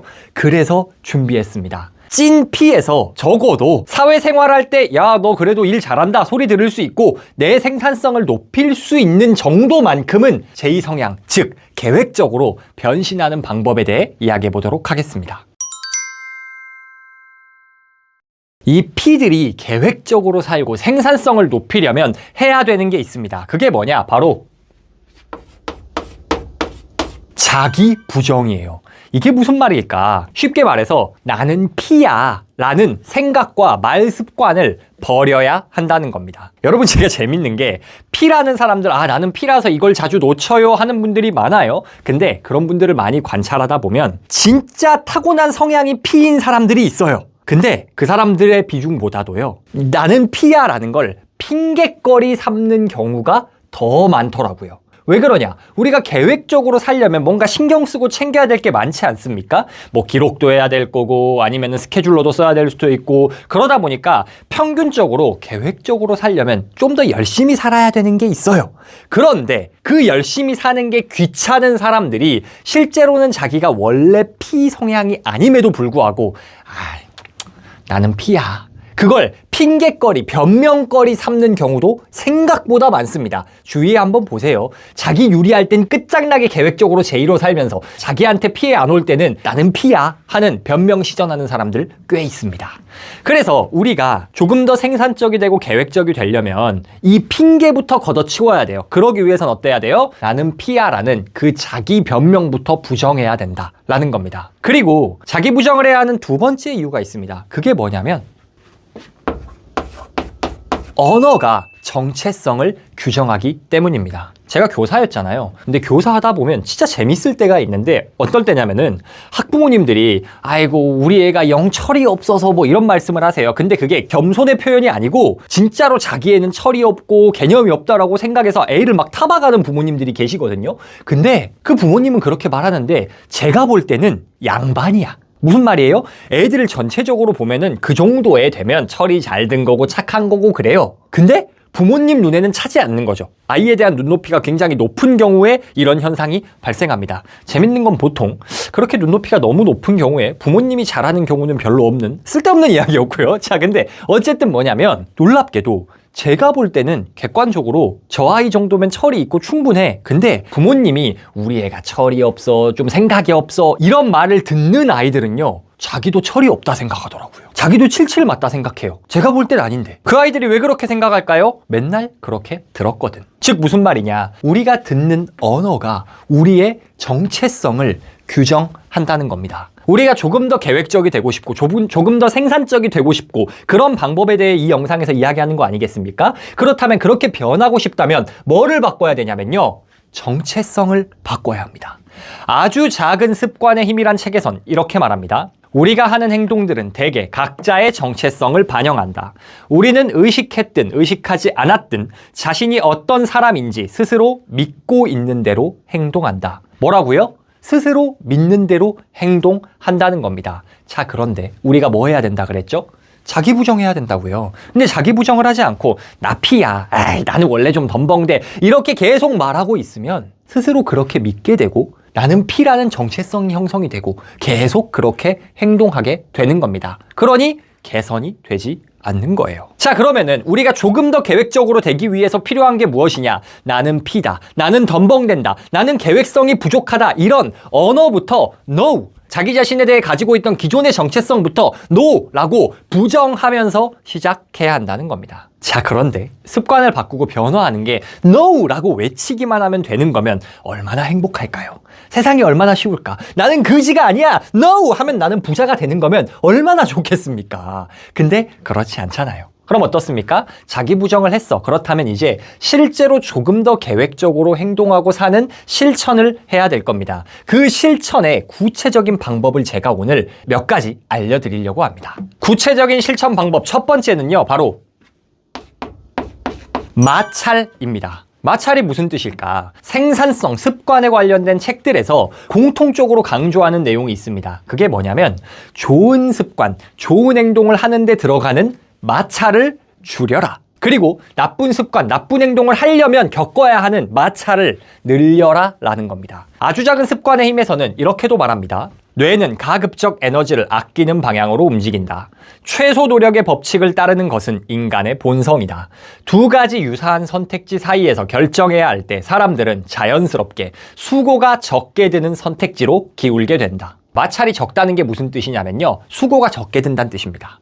마찰이 많다는 건 내가 어떤 행동을 하려면 해야 되는 수고와 노력이 꽤 많다라는 걸 뜻해요. 근데 인간의 행동이 어디 쪽으로 쏠린다? 마찰이 적은 쪽으로, 노력이 적게 드는 쪽으로 쏠린다는 겁니다. 이와 관련된 실험이 있어요. 어떤 기업에서 직원들의 건강을 위해서 탄산음료 소비를 좀 줄이고 싶었답니다. 그래서 이걸 어떻게 할까 고민을 하다가 이렇게 했대요. 원래는 탕비실 문을 열면 바로 옆에 혹은 눈에 보이는 곳에 음료 냉장고가 있었대요. 그런데 음료 냉장고를 저기 구석탱이로 치워버리고 문 열자마자 보이는 곳 혹은 가까운 곳에 그냥 생수가 있는 정수기를 놔뒀다고 합니다. 특별히 여러분 물 많이 마시세요, 건강하려면 물 마셔야지, 탄산음료 저런 거 마시면 안 됩니다, 이런 거 안 했어요. 그냥 배치만 바꿨답니다. 그런데 놀랍게도 몇 달 뒤에 보니까 물 소비량은 엄청나게 늘어나고 탄산음료나 건강에 좋지 못한 음료의 소비량이 확 줄었다고 합니다. 이게 왜 그러는 겁니까? 그게 더 쉽거든. 눈앞에 보이니까 어차피 목말라, 뭔가 마실 거야. 근데 눈앞에 보이고 혹은 문 열자마자 물이 있네? 그럼 물을 마신다는 거죠. 음료가 있네? 그럼 음료를 마신다는 겁니다. 이처럼 넛지라고 하죠. 긍정적인 방향으로 행동하도록 툭 찔러주는 이런 방식이 우리의 행동을 바꾸는데 도움이 된다는 겁니다. 자, 그렇다면 우리는 지금 무슨 이야기를 하고 있어요? 극피인 사람들이 조금 더 계획적인 되는 방법에 대해 이야기를 하고 있지 않습니까? 그렇다면 그걸 어떻게 할 수 있냐? 피들이 자주 하는 말이 뭡니까? 맞다! 이거잖아요. 뭔가를 자꾸 까먹고 놓치는 거 아닙니까? 내가 까먹고 자꾸 놓치는 해야 할 행동을 할 수 있도록 마찰을 줄여놔야 됩니다. 예를 들어 볼까요? 맨날 약속을 잡고도 까먹어. 그래서 맞다 하는 경우가 꽤 있지 않습니까? 이런 경우 어떻게 해야 돼요? 그 약속을 적어놔야 돼요. 혹은 알람이 울리게 해놔야 됩니다. 그런데 이 알람이 울리게 하는 것도요, 스마트폰을 켜고 잠금 해제를 한 다음에 어플을 검색해서 캘린더 이렇게 쳐가지고 하면은 안 해요. 너무 단계가 많은 겁니다. 마찰이 많잖아요. 그러면 이 마찰을 줄여놔야 돼요. 어떻게 합니까? 핸드폰 화면을 열자마자 뭐 웹툰이 있는 게 아니라, 인스타그램이 있는 게 아니라, 유튜브, 카톡이 있는 게 아니라 달력이 그냥 나오게 해놓는 거예요. 핸드폰 배경화면에 달력 아니면 메모 어플 이런 게 바로 뜨도록 설정을 해놓는 겁니다. 그럼 어때요? 우리가 뭔가 약속 잡았어, 뭔가 그래 해야 돼 라고 하면 생각이 들자마자 켜서 기록할 수가 있잖아요. 근데 이렇게 안 해놓으면 어떻습니까? 맞다 라고 기록해야지 라고 열었다가 유튜브 버튼에 나도 모르게 손이 가고 인스타 버튼에 나도 모르게 손이 가는 거 아니겠습니까? 그래서 일단 화면 자체를 내가 약한 부분, 내가 놓치는 부분, 기록하는 것에 유리한 방향으로 설정을 해놔야 된다는 거예요. 아니면 이렇게 생각하실 수 있어요.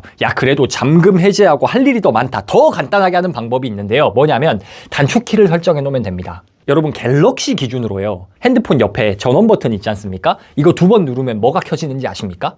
카메라가 켜져요. 그게 기본 설정입니다. 근데 이거 바꿀 수 있어요. 갤럭시 기준으로는 설정 들어가셔서요. 유용한 기능이라고 있습니다. 유용한 기능이라고 들어가면 그 안에 측면 버튼이라는 기능이 있어요. 측면 버튼 탭에 들어가면 내가 전원키를 2번 누르면 뭐가 뜨게 내가 커스터마이징 할 수 있습니다. 그래서 저는 그거 띡띡 하면요.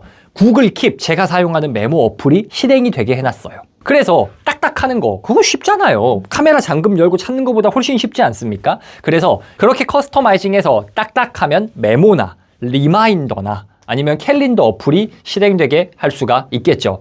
아이폰은 제가 사용을 안 해서 모르겠는데 손쉬운 사용이라고 탭이 있거든요. 옛날에 아이폰 썼던 기억이 있는데 그거 들어가면 뭔가 커스터마이징이 될 것 같은데 정확히는 모르겠으니 한번 찾아보시기 바랍니다. 어쨌든 핵심은 뭐냐면 긍정적인 습관의 마찰을 줄여야 한다는 겁니다. 왜? 하기 편하면 하게 되어 있습니다. 하기 어려우면 안 하게 되어 있어요. P들에게 부족한 게 무엇입니까? 뭔가를 기록해 놓고 꼼꼼하게 챙기는 거 아닙니까? 그러면은 그 기록과 꼼꼼한 걸 할 수 있도록 기록이라는 행위를 하는데 드는 마찰을 최소화시켜야 된다는 겁니다.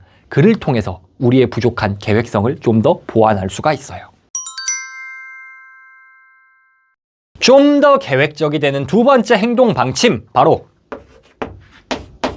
한 번 더입니다. 예전에 제가 미생이라는 드라마를 진짜 재밌게 봤거든요. 근데 미생 중간에 누가 했던 대사인지는 제가 생각이 안 나는데 이런 대사가 있었어요. 퇴근하기 전에 자리를 한 번만 더 돌아봐라. 그럼 실수를 줄일 수 있어. 뭡니까? 뭔가 막 우리 퇴근할 때는 바쁘게 업무 처리하고 지하철 놓치겠다. 빨리 집에 가야 되는데 약속 있는다면서 빠르게 나가지 않습니까? 근데 보통 그럴 때 뭐를 놓쳐요? 뭔가 마지막 해야 될 일을 놓치거나 핸드폰을 놓고 나간다거나 가져가야 될 걸 놓고 나가는 그런 일들이 꽤 있습니다. 그런데 어때요? 퇴근하기 전에 딱 한 번만 더 내 자리를 돌아보는 습관. 그럼 자리를 돌아보다 보면 자연스럽게 아까 처리하다가 못 끝낸 업무의 흔적이 남아있을 것이고 그런 걸 보다 보면 내가 놓친 실수를 발견할 수가 있다는 거죠. 이 한 번 더 돌아보는 것, 퇴근하기 전에 한 번 더 돌아보는 게요. 우리 업무 전반에 적용이 가능합니다. 우리가 해야 할 일들 업무를 관리할 때 한 번만 돌아봐도 내가 오늘 뭐 해야 됐지? 내가 내일 뭐 해야 됐지? 이렇게 딱 한 번만 더 점검하는 습관을 들이면요. 맞다 하면서 놓치는 일을 획기적으로 줄일 수 있습니다. 예를 들어서 저녁에 다음 날을 계획하면서 나 내일 뭐 해야 되지? 한 번씩 뭐 계획이라고 할 것도 없고요. 그냥 써보는 거예요. 생각나는 대로. 내가 내일 해야 될 일들의 리스트. 혹은 아침에 딱 출근해서 업무 시작하기 전에 바로 그냥 눈앞에 보이는 일부터 따다다다닥 하는 게 아니라 잠시 한 5분만 시간을 내서 내가 오늘 해야 될 일들이 뭐뭐뭐네 하고 쭉 써보고 이거부터 해야겠다. 이렇게 점검하는 시간. 이것만 가져도요. 훨씬 더 놓치는 빈도를 줄일 수가 있습니다. 여기서 조금 더 계획적으로 조금 더 생산성을 높여보겠다라고 하면은 이걸 일주일에 한 번 뭐 주말, 일요일 저녁쯤에 주간 업무를 점검하고요. 그리고 나서 매일 저녁에 다음날 업무를 점검하는 것. 요 정도만 더해주면은 이제부터는 P라는 소리를 듣기가 힘들어져요. 이 정도면 거의 제2가 된다고 봐야 됩니다. 제가 실제로 이렇게 하거든요. 제가 교사할 때 1년 차에 학년실, 제가 교무실이었으니까 그 학년실 유행어가 아맞다였어요. 저도 아맞다를 엄청 자주 하고 또 저랑 성향이 비슷한 선생님이 한 분 계셨어요. 그래서 둘이서 맨날 아맞다 이러고 있는 거예요. 그래서 도저히 안 되겠다. 이거 너무 놓치는 게 많고 그러다 보니까 민폐가 간다. 그래서 제가 습관으로 반복하기 시작한 게 매일 저녁에 다음날 할 일 리스트 써보기, 주말에 그 주에 할 일 리스트 써보기, 첫 하기 2개 합니다. 이거 2개 하고 나서부터는 맞다 하는 빈도도 줄어들었을 뿐더러 제가 P라고 하면 아무도 안 믿더라고요. 물론 이것도 아까 저희가 말했던 법칙에 따라서 어떤 법칙입니까? 마찰의 법칙에 따라서 어렵고 마찰이 많으면 잘 안 하게 됩니다. 그럼 어떻게 해야 돼요? 마찰을 줄여야겠죠. 내가 해야 할 일을 점검하는 그 행위에 뛰어드는데 필요한 단계를 획기적으로 줄여야 합니다. 어떻게 하면 될까요? 저 같은 경우에는 특정 시간을 아예 그걸로 할당을 해놓습니다. 저는 매 일요일 저녁 7시가 되면 핸드폰 알람이 울려요. 너 다음 주 계획해야 된다. 이렇게 울립니다. 그리고 매일 저녁 9시가 되면 또 알람이 울립니다. 내일 거 기획해라. 이렇게 할 수도 있을 거고요. 또 뭐 합니까? 우리가 자꾸 까먹잖아요. 모니터에 아니면은 뭐 독서대나 이런 데다가 딱 포스트잇 붙여서 매일 아침 9시 뭐 해라. 매일 저녁 6시 뭐 해라. 그렇게 포스트잇을 붙여놓고 옆에 메모지도 항상 놔두는 거죠. 그럼 어떻습니까? 마찰이 줄어들어서 한 번 더 점검하는 행동을 습관화할 수가 있을 겁니다. 딱 한 번 더 내가 할 일을 점검하고 되돌아보는 습관이 우리를 조금 더 계획적으로 만들어 줄 겁니다. 조금 더 계획적이 되기 위한 마지막 행동 방침은요, 바로 메모입니다. 앞서 마찰이랑 한 번 더 이야기할 때도 사실 비슷한 내용이 나왔지만 사람이 조금 더 계획적이 되고 조금 더 맞다 안 할 수 있는 기본 비결은 메모입니다. 메모만 해도요, 맞다 까먹었다 이런 거는 인생에서 지워버릴 수가 있어요. 사람들이 그런 말씀 많이 하시거든요. 나 왜 이렇게 자꾸 까먹냐. 나 요즘에 좀 나이 든 것 같아. 어떡하지? 이런 말 하시는 분들이 꽤 있거든요. 그게 나이 든 것도 맞아요. 나이 든 것도 맞는데, 근데 여러분 재밌는 건요, 원래 인간은 뭘 길게 기억하고 있는 게 대단한 거예요. 왜? 원래 인간은 망각의 동물이라서요, 우리가 뭔가를 새로운 걸 학습했다라고 하면은 급속도로 잃어버립니다. 급속도로 까먹어요. 그런 다음에 어느 정도 시간이 지나고 나면은 내가 학습했던 내용의 한 10%, 20%밖에 기억 못하는 게 정상입니다. 정상이에요. 그러니 어떻게 해야 합니까? 이거를 기억하려면 내 암기력, 내 기억력을 의존하는 게 아니라 기록, 메모를 해야 된다는 겁니다. 근데 P들의 문제가 뭐냐면요, P들 중에서도 메모하는 사람들이 꽤 있어요. 과거에 제가 메모를 안 하진 않았거든요. 근데 메모해도 문제인 경우가 있어. 그게 뭐냐면, 분명히 기록했는데 어디다 놔뒀더라? 분명 적어놨는데, 그거 제가 적어놨는데 잠깐만 좀 찾아볼게요. 그래서 시간이 더 들어. 이게 P들의 문제 아닙니까? 근데 그거는 왜 그러냐면요, 메모를 하긴 하는데 메모에 시스템이 없어서 그렇습니다. 근데 이 시스템이라고 하니까 되게 거창해 보이잖아요. 그렇게 막 대단한 게 필요한 게 아니고요, 어떤 내용은 어디에 적는다라는 나만의 체계가 없어서 그래요. 규칙이 없어서 그렇습니다. 보통 P들이 어떻게 메모하냐면요, 메모한다 쳐도 다 거기다 합니다. 카카오톡 나에게 보내는 메시지, 여기에다가 내가 해야 될 일 생각날 것도 다 적어놓고요, 나중에 보고 싶은 영상 링크도 여기다 다 보내놓고요, 사고 싶은 물건 링크도 거기다 다 보내놓고요, 떠오르는 아이디어도 다 거기다 보내놔. 그러니까 나중에 그 카톡을 보면은 도대체 이게 뭔 소리인지 알 수가 없어. 다 섞여가지고 분류가 안 됩니다. 분류가. 그래서 극단적으로 막 엄청 J형이 될 필요도 없고 우리가 그렇게 될 수도 없어요. 그럼 어떻게 해야 되냐? 적어도 뭐는 어디에 기록한다라는 정도의 규칙은 세워놔야 된다는 겁니다. 저는 어떻게 하냐면요, 제 핸드폰 배경화면에는 구글 킵이라는 어플이 있습니다. 구글 킵에 들어가면 저는 어떻게 돼 있냐면요, 항목이 좀 나눠져 있어요. 업무 아이디어. 이 업무 아이디어란 무엇이냐? 내가 해야 될 일이 아니라 앞으로 이렇게 하면 좋겠다, 이렇게 개선하면 좋겠다라는 아이디어 노트가 하나 있고요. 또 뭐가 있냐면 해야 될 일 체크리스트가 있어요.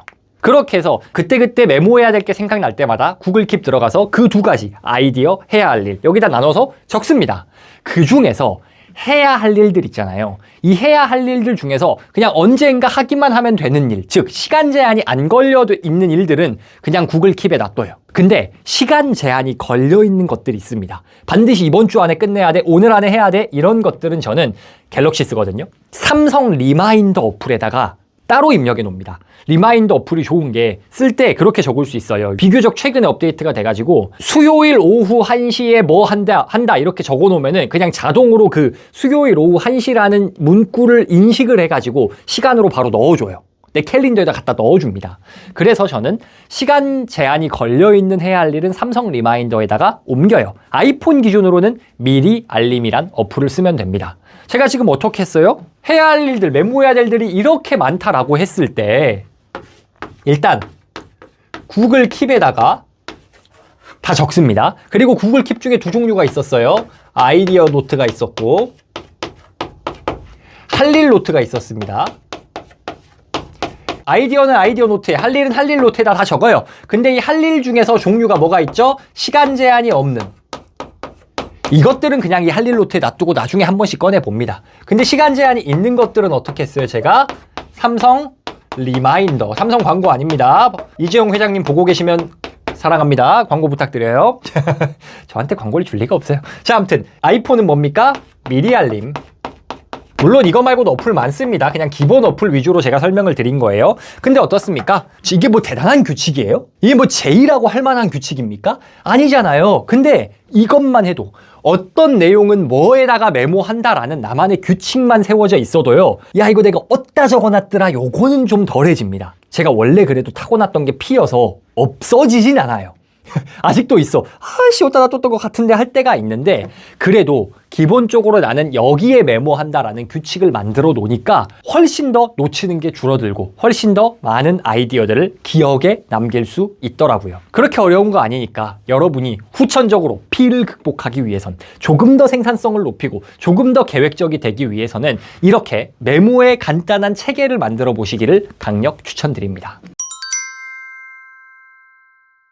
오늘은 P도 조금 더 계획적이 되고 생산성을 높일 수 있는 방법에 대해서 이야기해봤습니다. 이게 이야기를 오해하지 않으셨으면 좋겠는 게 P면 무조건 안 된다 이런 게 아니에요. 무조건 J가 맞다 이런 게 아닙니다. 둘 다 장단점이 있어요. 그런데 장단점이 각각 있기 때문에 서로에게 좀 배울 게 있는데 P들은 J의 이런 점들을 좀 배워야 될 필요가 있다 정도로 생각하시면 되겠습니다. 그래서 P가 계획성을 높이기 위해서는 어떻게 해야 된다? 가장 먼저 해야 할 일은 자기 부정을 해야 한다. 나는 P야 라고 말하면서 상당히 많은 사람들이 실제로 P가 아님에도 불구하고 그냥 노력하지 않는 걸 합리화하고 있더라. 그러니까 자기 부정을 먼저 해야 된다. 두 번째는 뭡니까? 내 언어가 정체성을 규정한다.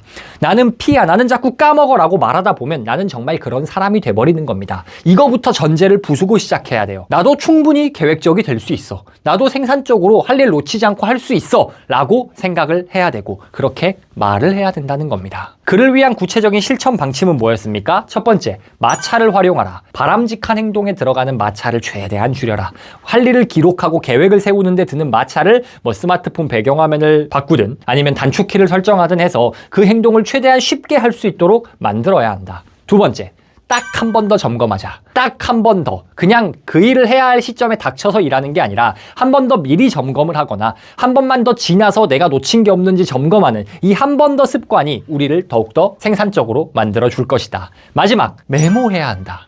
인간의 기억은 원래 사그라지기 마련이다. 그렇기에 우리가 잊지 않고 맞다 하지 않으려면 메모해야 하는데 P들은 메모를 해도 그거 어디다 했더라? 이렇게 놓치는 경우가 많더라. 그래서 가장 최소한의 어떤 내용은 어디에 적는다라는 나만의 최소한의 메모 규칙을 만들어 놔야 한다는 겁니다. 제가 예전에 P였어가지고 지금은 거의 극제이 소리를 들을 정도로 많이 J가 되긴 했거든요.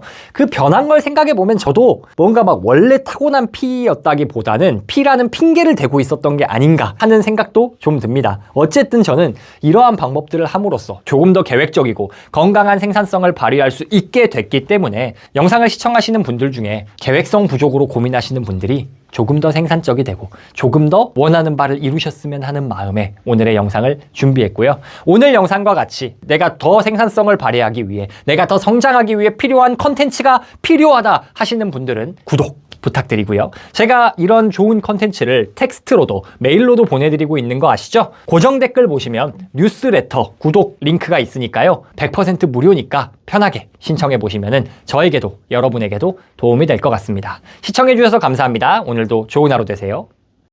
2025년 희망차게 시작한 게 엊그제 같은데 이 영상 업로드 예정일이 3월 27일이거든요. 벌써 1분기 4분의 1이 끝났어요. 올해 뭐 했지? 이때쯤 되면은 연초에 잠깐 풀방됐던 헬스장이 텅텅 비기 시작합니다. 그뿐만 아니라 우리가 뭔가 목표했던 게 있으면은 그 목표 달성도가 쭉 떨어지기 시작해요. 실제로 제가 진행하고 있던 SNS 챌린지가 있거든요. 콘텐츠 꾸준히 만드는 모임 그런 건데 1월달 첫째 주에 목표 달성률이 77%였어요. 근데 이 영상 촬영할 때쯤 되니까 30%대까지 박살났습니다. 근데 이게 저희 멤버분들만의 문제는 아니죠. 우리 모두의 문제입니다. 이제 이런 작심삼일, 작심일주일은 제발 좀 그만하고 목표를 확실히 달성해봐야 되지 않겠어요? 그래서 오늘은 반드시 목표를 달성하는 법에 대해서 이야기를 해보려고 하는데 그냥 제 뇌피셜이 아니라요. 연구 결과로 검증된 결과들을 가지고 이야기해보도록 하겠습니다. 반드시 목표를 달성하는 1단계, 바로 목표 쓰기입니다.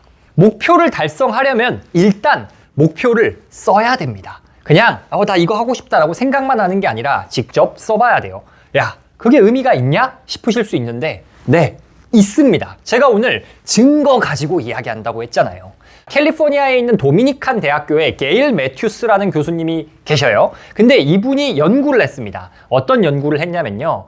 267명의 참가자를 대상으로 했어요. 이 참가자들은 직업도, 연령대도, 국적도 굉장히 다양했습니다.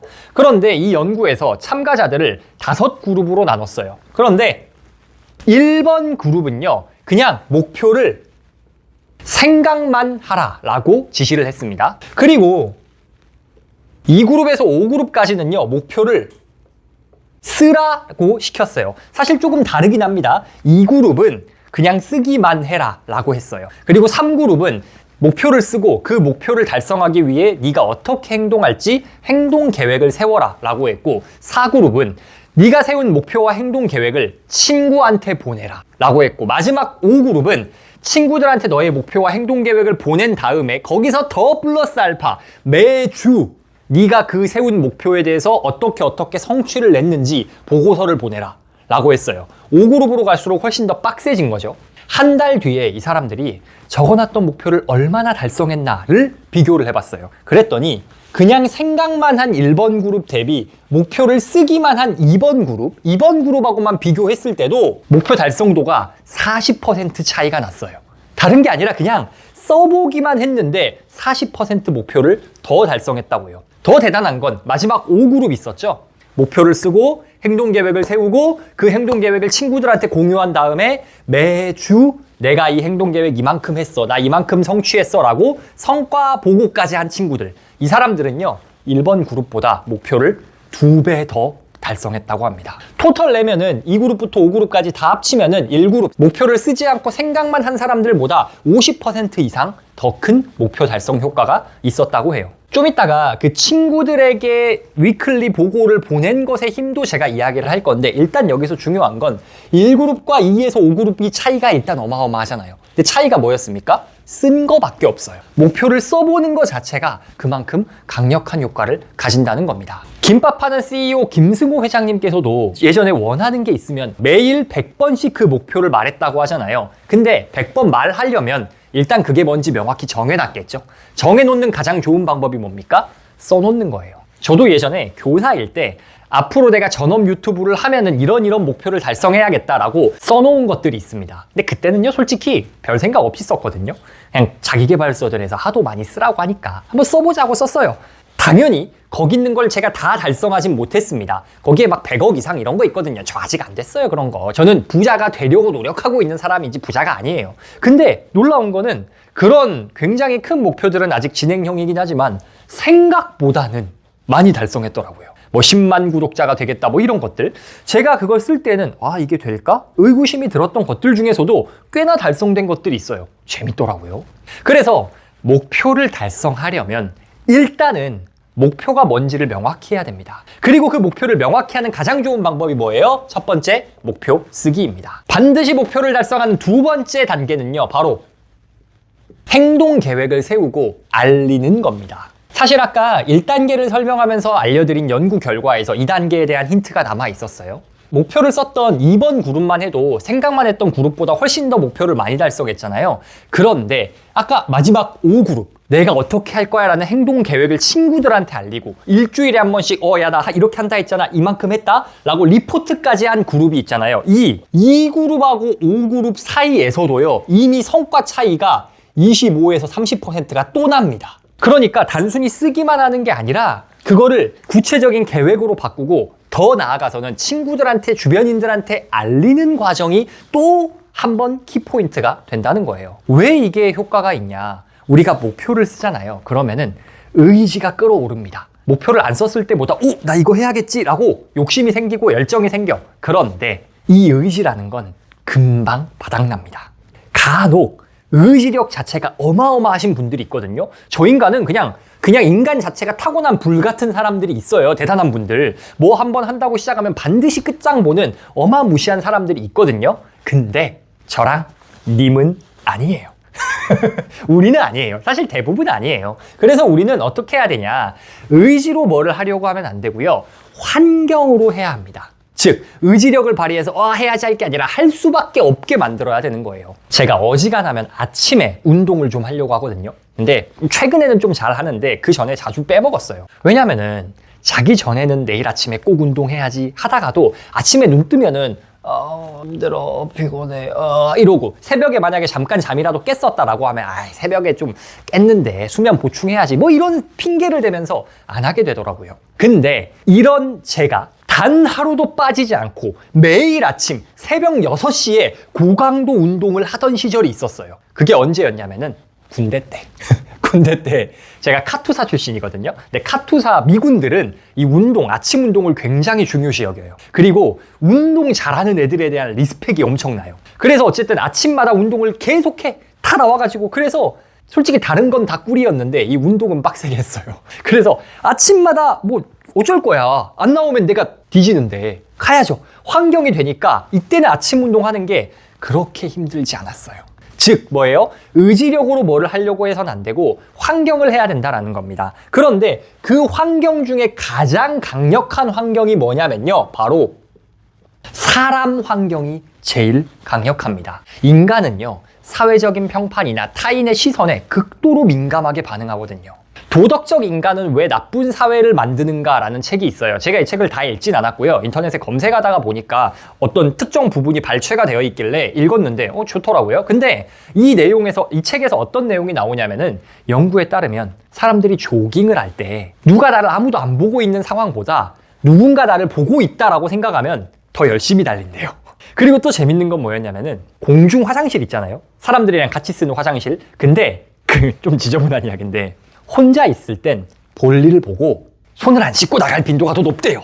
근데 누가 내 옆자리에 다른 사람이 있어. 그러면은 손을 씻는 빈도가 높아진대. 이게 다 뭡니까? 남이 보고 있으니까 바람직한 행동을 더 많이 하게 된다는 거예요. 방금 화장실 예시 같은 경우에는 누가 보고 있기만 해도 내가 어떤 행동을 할 가능성이 더 올라간다는 겁니다. 그런데 지금 우리는 그냥 보고만 있는 게 아니죠. 내가 어떻게 할 거야 라는 계획을 써서 심지어 친구들한테 뿌렸어. 야, 내가 이렇게 한다 라고 했어. 그것도 일주일에 한 번씩 위클리 리포트를 보내줘. 이것만큼 강력한 환경이 있을까요? 없을 거라고 생각합니다. 자, 그래서 목표를 반드시 달성하기 위해 필요한 2단계는요. 구체적인 행동 계획을 세워서 내가 아까 썼던 목표를 나는 이렇게 달성해낼 거야 라는 계획을 세운 다음에 주변에 알리는 겁니다. 근데 제가 여기서 여러분한테 제안 드리고 싶은 게 있어요. 여러분이 갑자기 친구들한테 야, 나 오늘부터 다이어트 할 거니까 새벽 6시에 운동할 거다. 내가 일주일에 한 번씩 너한테 보고할게. 그러면 친구들 입장에서 뭐야 이 새끼. 갑자기 미쳤나 할 거잖아요. 맥락을 좀 깔아줘야 돼. 그래서 여러분이 이 영상을 그 친구들한테 공유를 해주세요. 그래서 야, 내가 이 영상을 봤는데 이 영상에서 이렇게 해야 목표를 달성한다고 하더라고. 그래서 내가 너한테 지금 알려주는 거거든. 그래서 나 이렇게 할 거다. 너도 하고 싶은 거 있으면 참고해봐. 이렇게 주변인들한테 이 영상 자체를 같이 뿌려주세요. 이러면 여러분도 좀 불편함 없이 편하게 환경을 설정할 수 있고 당연히 저도 좋습니다. 누기 좋고 매부 좋고. 근데 여러분 왜 제가 이걸 또 특히 제안을 드리냐면요. 영상 보고 그냥 이거 좋은 방법이네. 나 나중에 해봐야지. 안 해요. 겪어보셨잖아요. 제가 아무리 좋은 거 알려드려도 안 하잖아요. 그러니까 지금 하세요. 지금 여러분 댓글에다가 내 목표는 이거고 나는 이 목표를 위해서 이거를 할 거다 라고 적어 놓으신 다음에 이 영상을 친구한테 링크로 보내세요. 지금 안 하면 안 할 겁니다. 잠깐! 오늘 영상보다 더 유익한 콘텐츠를 무료로 받으실 수 있다는 것 알고 계신가요? 영상보다 더욱 진한 인사이트를 담은 북토크 뉴스레터를 지금 당장 신청하실 수 있습니다. 지금까지 뉴스레터를 받아보신 분들이 이런 후기를 남겨주셨습니다. 적어주신 그대로 읽어드릴게요. 새롭고 혁신적인 인사이트였습니다. 너무 좋네요. 매주 이것만 기다리고 있습니다. 모든 말과 글들이 저를 잡는 듯합니다. 꼭 필요한 정보였어요. 대단한 필력이십니다. 도대체 어떤 내용이길래 이런 칭찬이 달렸을까 궁금하신 분들, 보다 깊이 있는 자기개발, SNS 인사이트가 필요하신 분들은 고정 댓글에 있는 링크로 뉴스레터를 신청해주세요. 100% 무료입니다. 목표를 반드시 달성하는 세 번째 방법, 바로 장애물에 대비하라는 겁니다. 독일 심리학자 중에서요. 자, 이거 독일어라서 어떻게 읽어야 될지 모르겠는데 이름이 가브리엘 웨팅원? 뭐 이렇게 읽는 건지 모르겠어요. 아무튼 이런 분이 계십니다. 근데 이분이 연구를 통해서 긍정적 사고와 현실 계획을 결합하는 프레임워크를 만들었어요. 자기 개발에서 긍정적 사고 중요하다라고 말 많이 하는데 얘 좀 막연하잖아요. 그래서 이걸 가지고 구체적으로 어떻게 현실에서 변화를 만들어낼지 프레임워크를 만드셨는데, 이분이 만드신 게 뭐냐면 바로 우프라는 프레임워크입니다. 우프가 뭐냐면 여기서 W는요, wish예요. 내가 원하는 것, 내가 원하는 목표. 예를 들어서 나는 5km를 달릴 거야, 10km를 달릴 거야. 이건 내가 원하는 목표죠. 그 다음 두 번째 O는 뭐냐면요, outcome입니다. 그 wish, 원하는 걸 얻으면 따라오는 결과는 뭐냐. 아까 5km를 달렸어요. 그러면 어떤 결과가 따라옵니까? 성취감을 느낄 거야. 아니면 폐활량이 향상될 거야. 뭐 이런 결과겠죠? 근데 사람들이 목표를 세울 때, 긍정적으로 나 잘 될 거야 라는 목표를 세울 때 한계가 뭐냐면 보통 여기까지만 생각해요. 내가 원하는 게 이거고, 이거 되면 좋겠다, 여기까지만 생각하는데, 이 긍정적 바람을 현실로 바꾸기 위해선 그 다음 단계가 필요하다고 웨팅원 교수님이 연구를 하신 거예요. 세 번째는 뭐냐면요, obstacle, 장애물이에요. 장애물. 이 wish outcome을 얻어내는데 장애물이 뭐가 있을까? 힘든 점이 뭐가 있을까? 예를 들어서 아까 달리기였잖아요. 그러면 달리는 거 좋아. 근데 아침에 내가 만약에 달린다라고 하면은 예상되는 장애물이 뭐 있어요? 직장에서 피곤하겠지. 오후 시간 되면 할 거 아니에요? 그러면 마지막 P는요, 플랜입니다. 이 플랜은 내가 obstacle, 이 장애물을 만났을 때 어떻게 행동할 것인가를 계획하는 거예요. 예를 들어서 직장에서 내가 이제 피곤함이란 장애물을 만났어. 근데 그거 아시죠, 여러분? 그래서 피곤할 때 책상에 가만히 앉아서 피곤해하고 있으면 더 피곤한 거. 그럼 어떻게 해야 됩니까? 주의가 환기가 돼야 돼요. 그러면은 잠깐 운동화 신고 나가서 걸어야겠다. 피곤이라는 장애물이 찾아오면 나는 나가서 걷겠다라는 계획을 세우라는 겁니다. 그런데 이게 필요한 이유는 뭡니까? 아까 말했다시피 우리는 긍정 회로에서 멈춰버려요. wish outcome까지만 생각하고 그 다음 장애물, 어려움이 있을 거란 건 예상을 못해. 물론 wish랑 outcome만 있으면 너무 세상이 아름답겠죠. 어려운 게 없어. 원하고 결과가 따라와. 너무 아름답잖아요. 근데 현실은 그렇지 못합니다. 현실에는 항상 문제가 있어요. 그런데 사실 그 문제라는 건요, 이 wish나 outcome, 내가 원하는 걸 얻기 위해서 반드시 지불해야 하는 대가 같은 겁니다.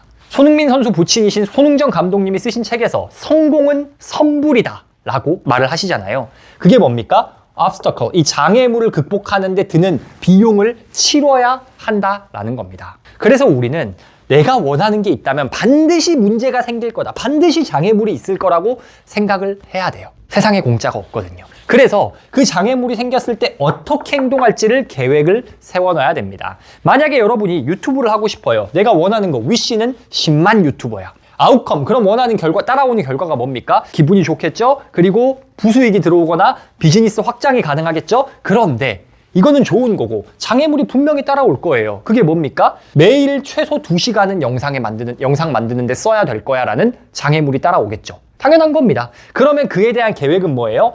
퇴근하고 나서 나는 다른 일정을 안 잡겠다. 나는 바로 집에 와서 책상에 앉겠다라는 계획을 세워놔야겠죠. 또 어떤 장애물이 있을 수 있을까요? 유튜브 채널 처음 키우면요, 저는 자신 있게 말씀드릴 수 있어요. 첫 몇 달은 아무 성과 없을 겁니다. 아무 성과가 없을 거예요. 제가 얼마 전에 이제 다른 분들의 유튜브 채널 운영해주는 일을 했었거든요. 제가 붙었는데 성과가 나기까지 6개월 걸렸어요. 35만 유튜버가 붙었는데도. 자, 그래서 이런 장애물이 당연히 있을 거라고 예상이 되기 때문에 그럼 대책은 어떻게 하겠다? 저라면 이런 걸 추천드리고 싶어요. 유튜브 스튜디오를 보지 마세요. 그러니까 무슨 말이냐면 유튜브 해보신 분은 아는데 영상 올리고 나면 그 성과를 보는 스튜디오가 있어요. 근데 이게 필요할 때, 연구할 때 한 번씩만 보면 괜찮은데 계속 보게 되거든. 근데 그게 볼 때마다 스트레스거든. 어쨌든 이런 식으로 우리가 원하는 결과를 얻기 위해 따라올 장애물은 무엇이고 그 장애물이 발생했을 때 나는 어떻게 행동하겠다라는 계획이 서 있어야 한다는 겁니다. 목표를 달성하기 위해서는. 그래서 여러분이 해보셔야 될 게 무엇이냐. 내가 지금 원하는 목표가 있을 거예요. 아까 여러분 댓글에 쓰셨잖아요. 그러면 그 목표를 달성하는데 발생할 수 있는 잠재적인 장애물이 무엇이냐. 내가 만날 만한 문제가 무엇인지를 파악하고 그 문제가 생길 때 나는 이렇게 행동하겠다라고 행동 계획을 세워 놓으셔야 돼요. 저는 개인적으로 어떻게 했냐면요. 제가 교사하면서 부업으로 유튜브 할 때가 아니라 개인 사업의 영역으로 들어오면서 생긴 문제가, 장애물이 걱정이 많아졌어. 쓸데없는 걱정이 너무 많이 되더라고요. 왜냐면은 채널이 망하면 내가 망한다고 생각이 드니까. 그래서 저는 그 걱정이란 장애물을 자주 만나니까 안 되겠다. 이거 해결책을 좀 찾아야겠다라고 해서 제 책상에 보면 이렇게 독서대가 있거든요. 거기에 포스트잇으로 붙여놨어요. 포스트잇에 뭐라 붙여놨냐? 1. 내가 걱정하는 문제를 정확하게 써본다. 2. 내가 무슨 일을 할 수 있는지, 그 걱정을 해결하기 위해 무슨 일을 할 수 있는지 써본다. 3. 무엇을 할지 결정한다. 4. 결정한 대로 실행한다. 이거 책에서 배운 거거든요. 근데 걱정이라는 장애물은 만날 걸 뻔히 알아. 그러니까 내가 그때 그 만날 때 힘들어 하지 말고 그때 어떻게 할지라고 저는 그냥 포스트잇으로 땅 박아놨어요. 이렇게 장애물을 만날 때 어떻게 행동한다라는 걸 명확히 해놓으니까요. 실천력이 올라가더라고요. 정리 한번 하겠습니다. 목표를 반드시 달성하기 위해 필요한 5가지 단계에 대해서 오늘 이야기를 하고 있어요. 첫 번째 단계, 목표를 써라. 쓰기만 해도 성과가 달라진다. 두 번째, 그 목표를 달성하기 위한 행동 계획을 세우고 주변에 알려라. 세 번째, 그 행동 계획을 실천함에 있어서 중간중간 만나게 될 장애물을 파악하고 그 장애물을 만날 때 이렇게 하겠다라는 계획을 세워서 장애물에 대비하라는 겁니다. 3단계가 기본 단계고요. 그 다음 단계는 조금 보충 심화 과정입니다. 4단계는요. 주기적으로 점검하기입니다. 우리가 앞서 목표를 쓰고 계획을 하고 알리고 막 장애물에 대비하고 한 거 너무 좋은데 문제는 이 과정이 일회성 이벤트가 되면 안 됩니다. 주기적으로 이 과정대로 내가 세웠던 목표대로 제대로 가고 있는지를 점검해줘야 돼요. 점검해줘야 되는 2가지 이유가 있습니다. 첫 번째는요. 망각, 까먹어요. 인간은 까먹습니다. 인간이 특정 정보를 이렇게 흡수하잖아요. 정말 순식간에 까먹습니다.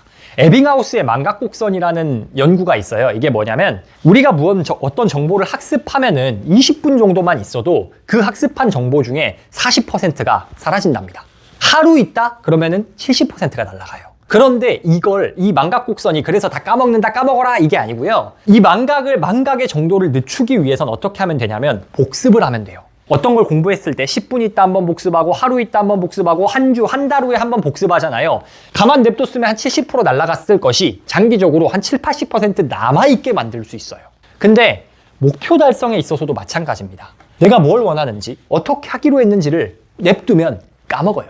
복습을 해줘야 됩니다. 주기적 점검을 해야 되는 2번째 이유는요. 그래야 성과가 잘 나요. 목표가 잘 진행되고 있는지 점검, 모니터링을 해줘야 성과 달성 확률이 올라갑니다. 미국 심리학협회에 목표 관찰이 목표 달성에 도움이 되는가라는 제목의 글이 기고가 된 적이 있어요. 근데 결과에 따르면 목표를 세우고 나서 이게 잘 되고 있는지 주기적으로 모니터링을 한 것만으로도 목표 달성이 20% 더 잘 됐다고 합니다. 또 재밌는 건요. 비공개로 혼자서 이렇게 모니터링 하는 것보다 친구랑 같이 공개적으로 모니터링 하는 게 효과가 더 좋았다고 하고요. 단순히 그냥 내가 목표를 이 정도 했구나 생각만 하는 것보다 일기나 다이어리 같은 형태로 글로 적어보는 게 더 효과가 좋았다고 그래요. 근데 핵심은 뭐냐면 어쨌든 목표랑 계획을 세워놓고 그대로 두면 안 된다고요. 왜? 까먹어. 그리고 그걸 안 하면 성과가 안 나. 그래서 우리가 정기적으로 목표와 행동 계획을 점검해야 돼요. 그래서 이 점검하는 걸 그냥 시간 나면 해야지 이러면 안 되고요. 시간을 명시적으로 정해놔야 됩니다. 내 목표 달성 진척도를 확인하고 다음 개선점을 찾는 점검 시간을 만들어놔야 돼요. 저 같은 경우에는 매일 저녁에 자기 전에 무조건 플래너를 펼치거든요. 그래서 오늘 하루 어떻게 살았는지도 점검하고 내일 어떻게 살 건지 계획 세우고 그래요. 그리고 주 단위로는 일요일 저녁에 항상 그 주간의 업무를 복귀하고 다음 주 계획을 세우는 시간을 갖습니다. 한 달에 한 번 정도는요. 노곤하게 탕목욕하면서 다음 한 달을 준비하는 그런 시간을 갖곤 합니다. 핵심은 뭐냐면요. 시간을 명확히 정해서 우리가 정해놓은 목표와 그 달성 계획을 점검을 해봐야 된다는 겁니다. 반드시 목표를 달성하는 마지막 단계 바로 정체성 바꾸기입니다. 사실은 이 정도로 막 계획도 세우고 장애물도 대비하고 점검까지 했으면은 이제 좀 어지간하면 해야 되잖아. 어지간하면 목표에 최선을 다해야 되지 않습니까? 인간이 또 안 그래요. 대단하지 않습니까? 우리는 게으르려면 한없이 게으를 수 있어요. 그래서 우리가 이 정도로도 안 돼. 마지막 쐐기를 갖다 박을 필요가 있는데 그 쐐기가 바로 정체성입니다. 여기서 정체성이 무슨 의미인지를 잘 보여주는 연구가 있습니다. 텍사스 대학교 비즈니스 스쿨 심리학자인 크리스토퍼 브라이언이라는 분이 계세요. 이분이 투표율에 관한 연구를 했습니다. 근데 투표율에 관한 연구를 할 때 어떻게 했냐면 유권자들한테 가서 질문을 2가지 다른 방식으로 했어요. 절반한테는 투표할 건가요? 라고 물어봤어요. 투표라는 행동을 할 건가요? 라고 물어본 거죠. 두 번째, 나머지 절반한테는 유권자로서 다음 선거에 투표하는 것이 당신에게 얼마나 중요한가요? 라고 물었어요. 무슨 차이입니까? 첫 번째는 투표라는 행동을 할 거냐라는 거고요. 두 번째는 네가 유권자잖아라는 정체성에 대한 질문을 던진 겁니다. 그런데 결과적으로 이 사람들이 투표를 얼마나 했냐라고 보니까 투표할 거예요? 라고 질문을 받은 사람들은 81%가 가서 투표를 했대요. 근데 유권자로서 당신이 투표하는 게 중요합니까? 라고 유권자라는 정체성 질문을 받은 사람들은 95.5%가 투표에 참여했다는 거예요. 이처럼 우리가 어떤 행동을 강화하고 싶다면 그 행동을 할 거예요 라고 약속하는 것보다 넌 이런 사람이야 라는 정체성에 대한 질문을 던지고 강조하는 게 더 중요하다는 겁니다. 제가 아주 애정하는 아주 작은 습관의 힘이란 책에서도 비슷한 내용이 나옵니다.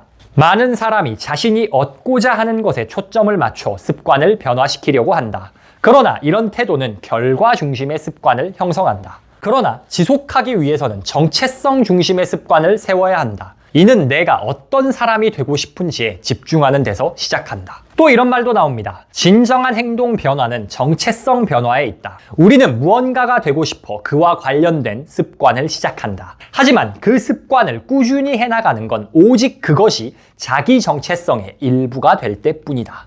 목표는 책을 읽는 것이 아니라 독서가가 되는 것이다. 목표는 마라톤을 하는 것이 아니라 달리기를 하는 사람이 되는 것이다. 살 빼야지 하면서 운동하면 해봐서 아시죠? 힘들어요. 근데 나는 원래 운동하는 사람이야. 난 운동선수야. 라고 생각하는 사람은 운동을 좀 더 수월하게 하겠죠. 성공해야지. 성공하려면 일찍 일어나야 된다니까. 그래서 일찍 일어나야지. 힘들어요. 근데 나는 이미 성공할 사람이야. 나는 성공한 사람이야. 난 성공한 사람답게 살 거야. 라고 생각하면 조금 더 쉽게 일어나집니다. 물론 말처럼 쉽진 않아요. 왜 그러냐면 이 정체성을 바꾼다는 게 시간이 걸리거든요. 오랜 연습이 필요해. 그렇지만 중요한 건 정체성이란 게 불변의 것은 아니라는 겁니다. 바뀔 수 있다는 거예요. 그래서 우리는 변할 수 있다는 믿음을 가지고 단순히 내가 뭘 얻어내겠다, 그래서 열심히 해야지 이게 아니라 나는 어떤 사람이 되겠다. 나는 살 빼야지가 아니라 나는 운동을 꾸준히 하는 사람이 되겠다. 나는 100억을 벌 거야가 아니라 나는 부자답게 사는 사람이 되겠다. 이렇게 어떤 사람이 되겠다라는 정체성을 확립하는 게 목표 달성에 쐐기를 박는 일이라는 겁니다.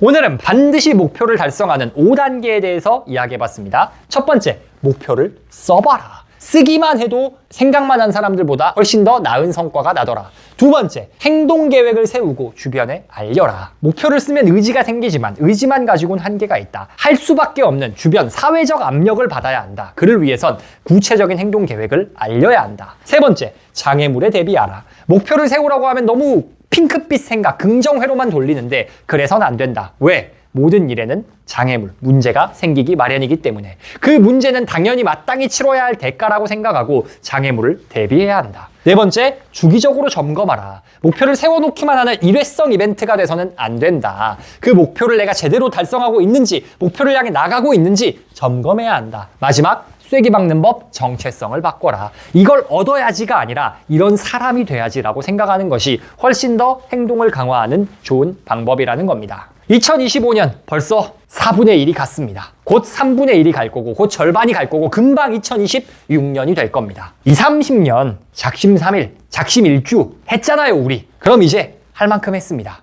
이제는 목표를 달성해야 될 때입니다. 여러분 모두 오늘 영상을 통해서 원하는 바, 목표를 모두 달성하시기를 응원드리면서 영상 마무리하도록 하겠습니다. 영상이 유익하셨다면 구독, 좋아요, 댓글, 알람 설정 부탁드리고요. 이런 유익한 자기계발 컨텐츠 영상으로도 보면 좋지만은 그럴 때 있잖아요. 직장에서 일하다가 잠깐 딴짓하고 싶은데 영상 보기는 좀 그래. 영상 보기 눈치 보여. 그러면 여러분 제가 이메일로도 보내드리고 있거든요. 이메일로 뉴스레터는 정말 좋은 게 뭐냐면요. 딴짓 안 하는 것처럼 딴짓을 할 수 있는, 그렇다고 딴짓하라는 소리는 아니고요. 어쨌든 텍스트가 주는 장점이 분명히 있기 때문에 그런 자기계발 인사이트 뉴스레터를 받아보고 싶으신 분들은 고정 댓글에 있는 링크 참고해 주셔서 뉴스레터 신청해 주시면 무료입니다. 좋은 정보 제가 제공해 드리려고 최선의 노력을 다하고 있으니까요. 많이 받아가시기를 부탁드립니다. 오늘도 여러분의 성장과 성공을 응원합니다. 좋은 하루 되세요.